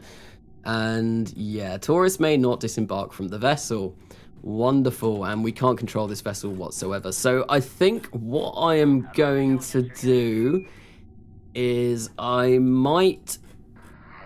don't know if I want to kill Ziggy Kerman and turn Kerbal respawns on, and that'll be a way to get him back. Because look, like, I know tourists can't EVA, but we are landed on a planet that has a breathable atmosphere. All he needs to do is he needs to walk 100 meters up that hill to that spacecraft, and then he would be able to get rescued. It's like silly. It's really silly. He should be able to be rescued, and it's just a bit of a shame that the way that USI has made it that, yeah, no, he won't be able to be rescued. It's annoying. It's really annoying. But anyway, let's get Joe Kerman out. He has deserved his EVA on Lua, and actually it's great because there is a SAS module on here, so yeah. Oh, he just bashed his head. Let's get a surface sample and an EVA report. Oh, we can't get them because that's annoying. Have we got the science for them though? No, we don't. Right. So what I think I'm going to have to... Why have we got no monopropellant? Interesting. So we can't make him use his RCS pack. Right. So fail site rescue, because we came to rescue Ziggy. Ziggy, get out. Ziggy, get out of... Get out of that capsule. There we go. So yeah, another flag, and now we'll just make we're gonna make Joe go down the hill. The reason why I want Joe to go down the hill is because I want him to recover all of the science from that vessel, because as far as I'm aware, well, we've not transmitted that data yet, and I really do want that scientific data. Hey, do you have a mod list for your RO download? So the mods that I use for my RO are in the description of all of the videos for my RO series. And I also did an install video on RO. Yo, I'm rocking a sweet stash though. Yes, you are. Check that out. Check that out. Let's have a look. Damn, son. Very nice. Recover all the science. Yes, that is exactly what we want to be doing. So this is a rescue. Oh, hello, BS43. Welcome to the stream. This is a rescue mission gone terribly wrong. So our first attempts at landing. So there's our second attempt at landing. Our first attempt at landing is currently sat sideways on the side of this hill. Yeah, no, it wasn't the best. So I think air is too thin. Oh, okay. So we're too high up in the atmosphere to remove our helmet. But I think you can remove your helmet on Lua. I think it has a breathable atmosphere. So it should be that tourists can only EVA on non-breathable atmospheric places. Yeah, I think this, although like I did just say, I can't remove my helmet. And I'm fairly sure that is due to this being too high up in Lua's atmosphere.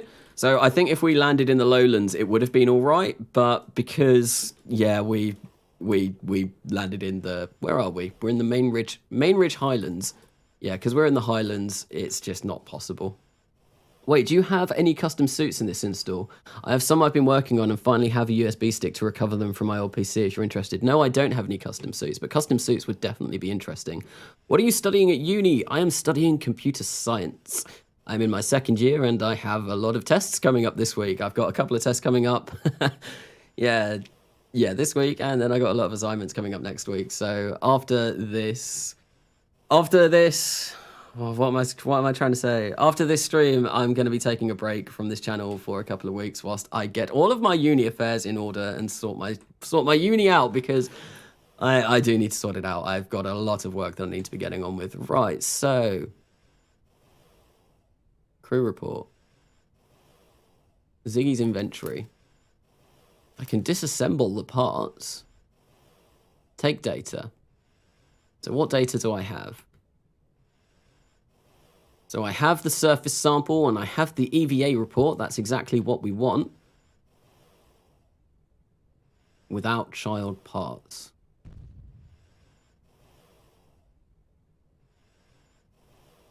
Okay. So I got rid of the parachute. Yeah. Ziggy, unfortunately, we're not going to be able to get him out. At least I don't think so. So here's the second lander. There's the flag. Ziggy, can you just leave? No, that's a shame. Right, so I'm going to have to figure out a way of cheating Ziggy Kerman back to our space center. Basically, the fluff is Joe Kerman made a daring rescue. Ziggy Kerman was a bit upset and had to be dragged out kicking and screaming to the rescue spacecraft. So I'll find out a way. I will figure out a way of actually getting him back to the space center safely. But he should be, technically, he is... He should have been rescued. He should have been rescued. We brought supplies along and everything. We brought snacks. We're trying to entice him with snacks, but he won't listen. He won't listen to reason. He is just stuck in that capsule. Oh, I don't know why. But yeah, no, he should definitely be coming out. But unfortunately, USI says no. Now we've got to try and figure out if it's actually safe to get back up. And I kind of wish that Through the Eyes of a Kerbal was working, because I do have that mod installed, but it doesn't seem like it's doing anything at the moment. So we could actually see, from Joe Kerman's point of view, the majestic sight of Rhode in the background. I think I'm going to take a little screenshot of that because that looks rather nice. It's kind of like, you know how when dogs or cats, you see like dogs and cats taking selfies and like they're just at the bottom of the screen. So that's definitely what Joe is doing at the moment. That's definitely what Joe's doing. So let's take a screenshot of that. There we go. Him just like there, just at the bottom. Hyper edit. Oh, you know what? Hyper edit might be a good idea. Yes, I think, yeah, no, I will. I think, do I have HyperEdit? I do have HyperEdit. So yeah, no, I'll bring the craft back with HyperEdit. Yeah, that's probably the sensible idea. Install Wholecam and that would work. I do have Wholecam as well. I don't know, usually in Kerbal Gets Real, I can activate their camera on on this screen. But for some reason, yeah, no, that's not showing up. I don't know why that is, because I've definitely got Through the Eyes of a Kerbal, and I've got Wholecam as well. So that's two maybe they're cancelling each other out. I'm not sure. But yeah, no. Thank you, Aidan Cummingham, for the HyperEdit comment, because I probably would have eventually figured out to do that, but yeah, it's thank you. Press plus. This just seems to zoom me in. That's all that plus did. Kanasa, yes. Then once he's moved over and back at KSC, you can set it back to the old values.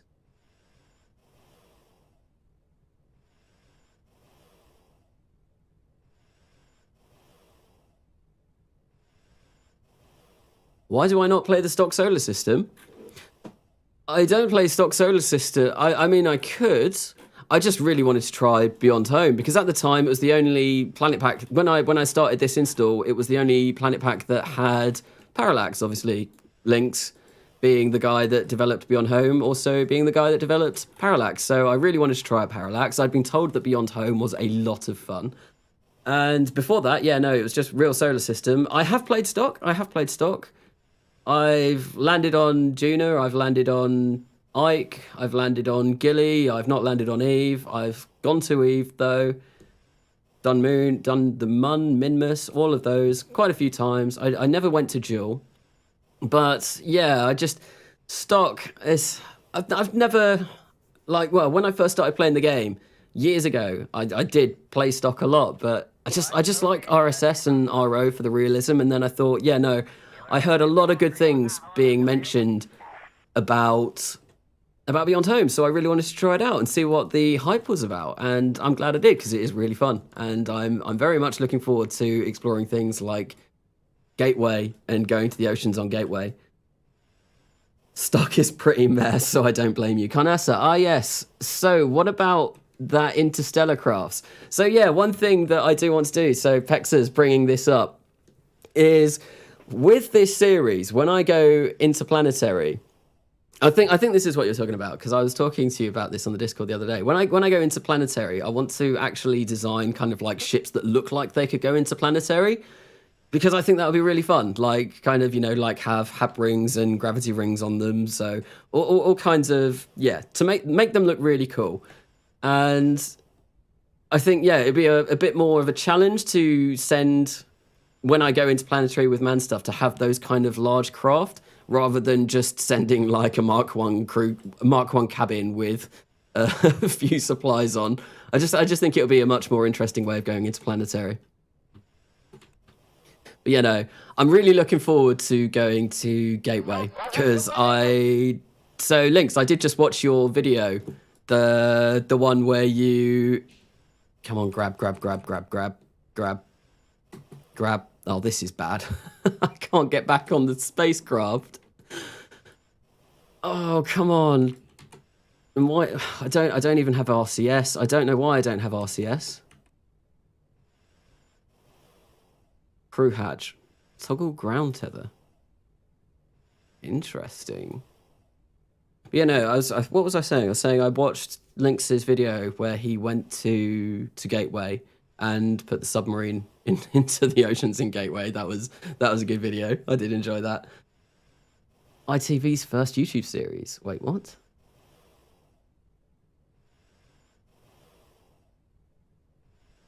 Stock just gets boring after you've been everywhere. I still haven't been to Jewel, though. I've never been to Jewel or Elu in Stock. This is an issue. Oh, I thought I had board come up ever for just a second. For a split second. I need to... There is board. I'm sure there's board. No, I'm just trying to repeatedly smash B.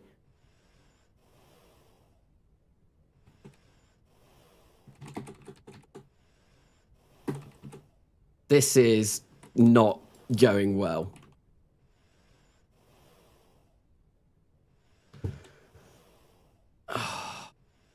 I don't know what I'm gonna do here. I would have thought that it would have been really simple to... I think it's the way that this ship is landed. I wonder...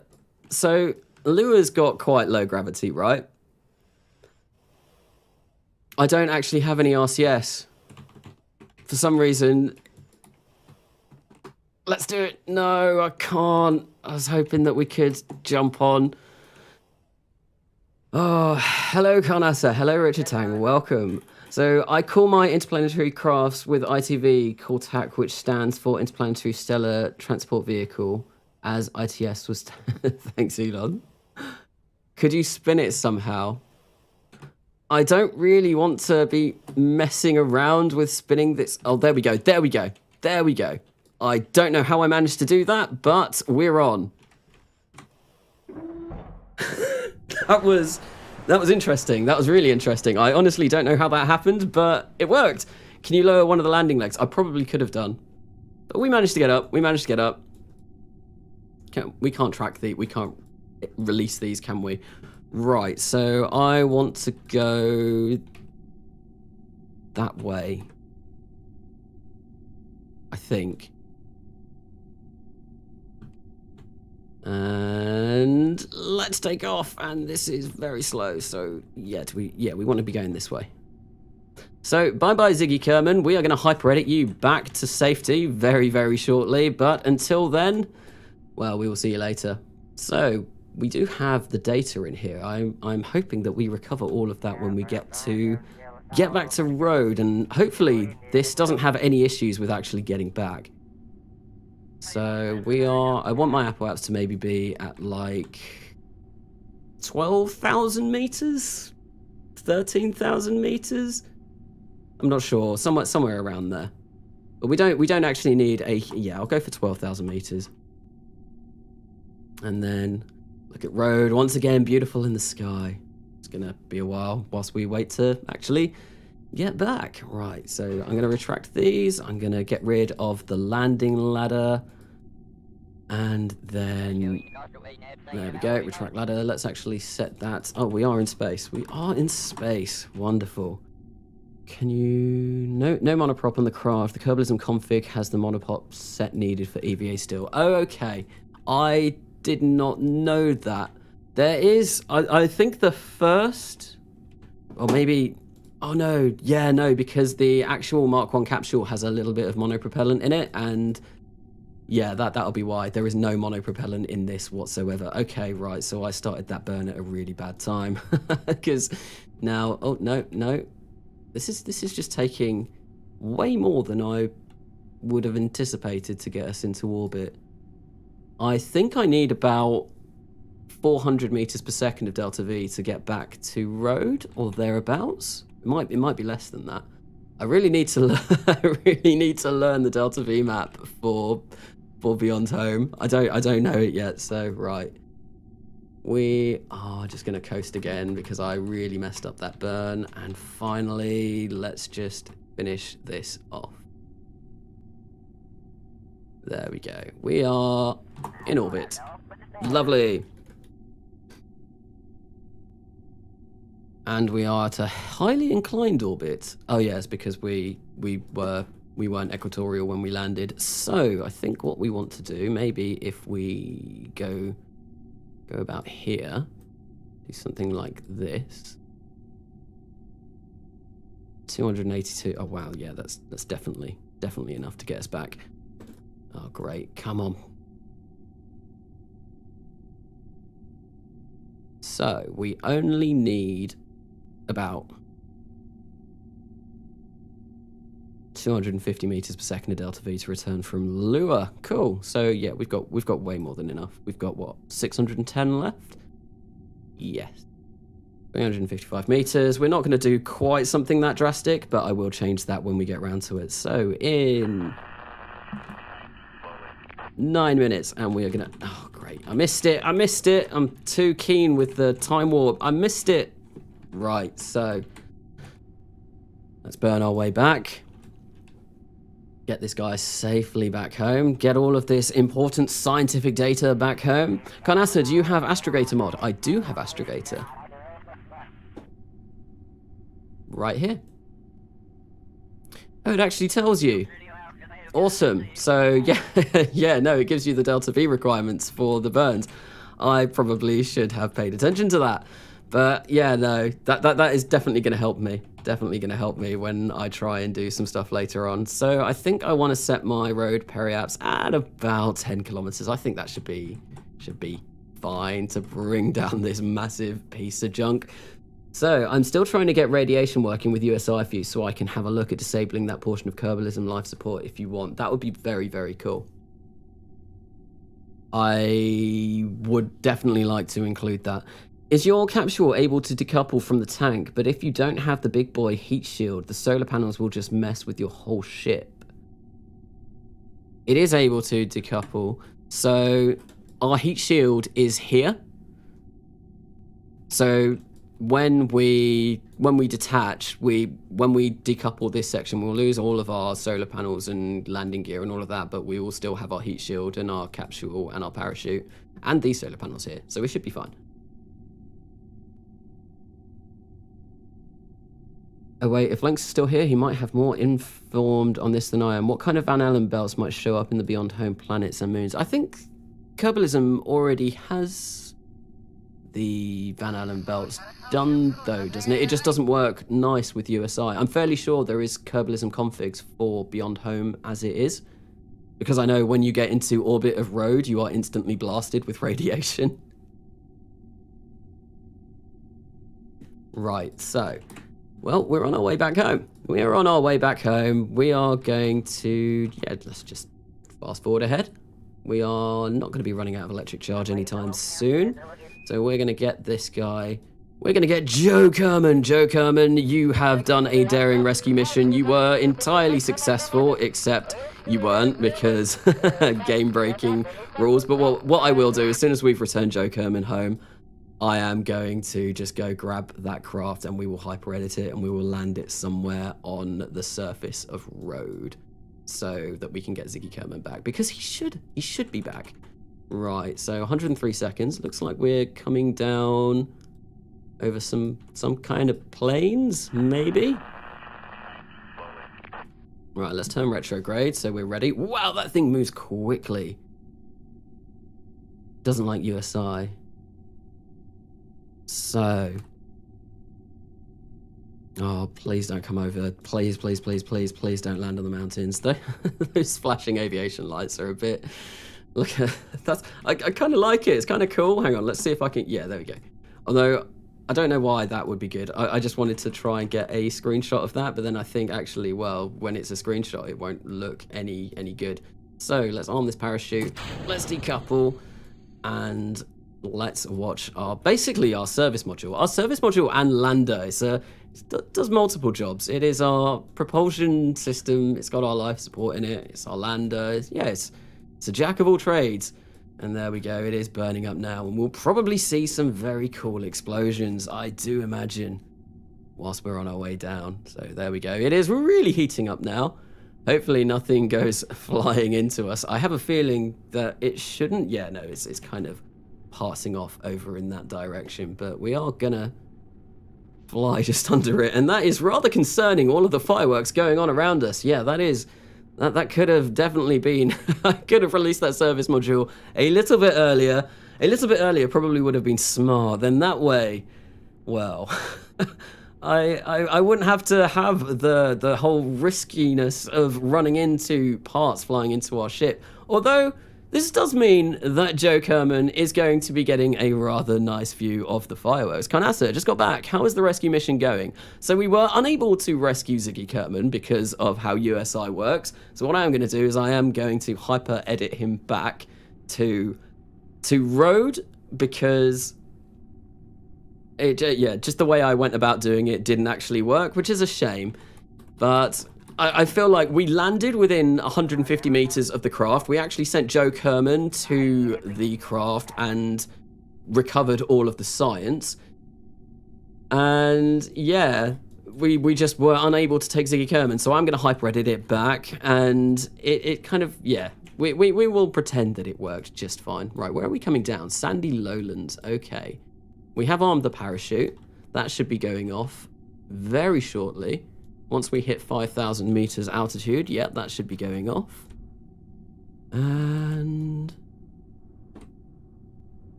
there we go. Parachutes have deployed. And we're getting this rather large hunk of spacecraft down. I do really like how this capsule looks. I think this is from USI. I think this is meant to be one of the first kind of modules that you land as a base, but it also works as a really cool lander. So I think I'm definitely going to be using this as a lander at some point soon. Well, like a dedicated lander. Oh, we're still going really quickly. We're still going really quickly. Let's jettison that heat shield. Bye-bye. There we go. Whew, that was a little bit concerning, but no, we're coming down at 6 meters per second now, and yeah, we'll be fine. So, Carnassa Cheetah, is that because I'm using HyperEdit to return Ziggy Kerman? It's not really cheating in the fact that, well, due to random gaminess, like, if you think about it, realistically, Joe Kerman would have been able to pull Ziggy Kerman out of that spacecraft and get him back home. It's just, he definitely would. There we go, we've landed in the sandy lowlands. Ah, look at that, isn't that just nice? Right, so I'm gonna get Joe out, and we are going to do a surface sample and an EVA report because we might as well, whilst we're here. Why are you slipping down? Come on, just let go. There we go. So we're just going to run this quickly to get just a little bit more science, because we might as well. And then we are going to recover this whole vehicle. Hopefully this time we don't have any issues of... No, we are definitely going to have issues. We are having issues. Let's grab this, let's board it. There we go. Now we can recover this vessel, recover, normal recovery, and wonderful. Why do you need to get rid of the heat shield? So the reason why I got rid of the heat shield is because the heat shields, yeah, they are very explosive and also they are very heavy. And I had a feeling that, well, it seemed like I was coming down really quickly, so I jettisoned the heat shield so that I would be able to slow down quicker. Is it because it slows you down when you decouple it? Yeah. Anyone know if the tutorial in installing the mods still work? Which mods? Do you mean the mods for Realism Overhaul? The RO install video that I did? Because if so, then yes, that should still work. That should definitely still work. Recovery of a vessel returned from the surface of Lure. 5 science, and we've got 164.3 science, so we can get a few more things. Not much, though. Really not much, which is, yeah. We can get, like, one of these, or one of these 160 ones. Oh, I don't know what I want to go for. Heavier rocketry sounds cool. I think what I might do for this series as well is I might up the science gains, because I did have a quick look at some of the later science gains in the tech tree for things like Interstellar and Near Future. Some of those cost like 24,000 science. I don't think I'm going to be getting that much. So I think I might have to up the amount of science that I get as a reward, just so I can actually get to those kind of things.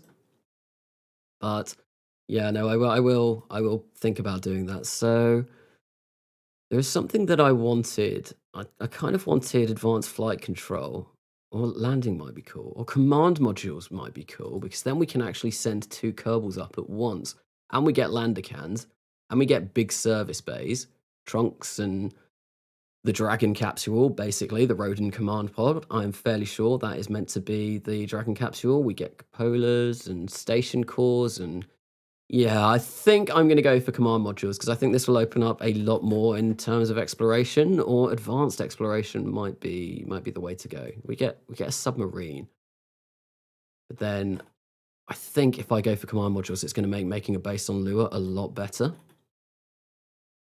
So yeah, why are some nodes backwards? What do you mean? Why are some nodes? Oh, what these? This is for modular launch pads. I think. Yeah. These are all modular launch pads. So launch bases, launch stands, Soyuz, Saturn, and Space Shuttle. So yep, gonna do it. We're gonna research command modules. What do we get at the next one? Even bigger ones, a Mark V cockpit. Ooh, very nice. But yeah, that would be cool. Right, so with that being done, I think what I'm going to do is I am going to go and quickly grab Ziggy Kerman and return him back home, because we technically should have returned him. What have we got in mission control? Oh, so we finished our scan of Lure. Ferry 10 tourists to MLLUA. No, thank you. No, thank you. I don't think we're going to be doing that anytime soon. So, yeah, let's go get Ziggy Kerman. Let's return him home.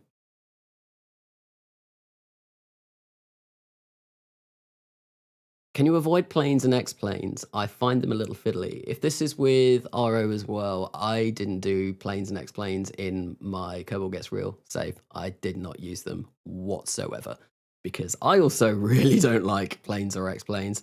And yeah, no, so obviously in the last few episodes of that I have been using shuttles, and I'd never done shuttles before, so that was definitely something that was very interesting. So let's just grab this. And let's return this back home. Let's get Ziggy Kerman back home, where he should have been. Joe Kerman definitely grabbed him out of that capsule and actually brought him back home. Oh wait, Carnassa, did you get research bodies working again? No, I haven't. So if you saw on my tracking station screen there, I still have every single body. I can see every single body. So... and I definitely haven't researched anything. but I still get the option of doing it in my contract. So what I'm trying to do is I am trying to kind of play along with how it should be done and see if that works. But I don't know. I don't know if that is going to work or not, or what that's gonna cause. Right. Well, we're having a bit of a having a bit of an issue with this craft. So let's hyper-edit. Let's do ship lander. Actually, before I do this, I'm going to quick save because hyper-edit can be, well, it can do bad things. When I was doing the trailer for this and I was landing on all the different planets to try and get the shots for it, yeah, I caused a lot of explosions using hyper-edit. Ship lander. So we want to land on, I think, it says Kerbal, but I'm fairly sure that is actually Rhode. Because there's no option for Rhode on here. I'm fairly convinced that that's going to be Rhode. So I think, yeah, if we land, press land. There we go. Yes, it is Rhode. Amazing. And yeah, we're just gonna slowly come down, and we will recover Ziggy Kerbal. Oh, now we can go EVA. Wonderful. Why has that happened? Ah, I don't know. I really don't know. But there we go. Let's recover our vessel. Normal recovery, and we get Ziggy Kerbal back. No parachute. Okay, so yeah, no, it's because it's hyper-edit. It doesn't matter. I know about stock, just not beyond home. So at Carnassa, how did I find YouTube? When? What do you mean? How did I find YouTube? Kerbals don't need supplies below 25 kilometers on the home planet. Oh, okay. So that's why that's why I suddenly regained control of Ziggy Kerbal. But like I said, the only reason why I hyper-edited him back is because we did send a rescue mission. We landed damn close to the actual stranded craft. We should have been able to get Ziggy Kerbal out. And if I was playing stock, like with no other mods, landing that close, well, we would have just been able to get him out and walk him. But it's because I'm playing with USI, it turned him into a tourist. So it would have been fine. And that's the only reason why I used hyper-edit. Wait, what was that? Good night, Carnassa, and good luck on the test. Thanks, Forks, for answering my questions. Have a good evening. So, so what's with the E's? What's with all of the E's? So, flag on lure atmosphere. Cool. Yes, we were able to successfully do that. So, hello, McPatia. Welcome to the stream, but unfortunately that is going to be the end of the stream. So I did actually say that I would only be streaming until 12 a.m. my time, and that is now. We have just actually hit 12 a.m. and I thought, rather than trying to do something in the next 30 seconds to, well, something different, probably a good place to end it here.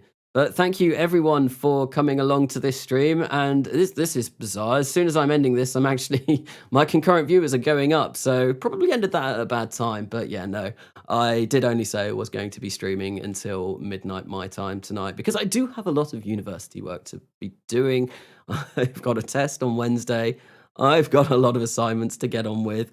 And yeah, no, I can't really stay for a long time tonight. But thank you everyone for coming along to this stream, and thank you for the World Eaters donation earlier on. That was really nice. Thank you so much for doing that. First donation on the live stream, so that was really awesome. And yeah, cheers everyone for coming along. It's been great. It could have gone better, I do tell you that.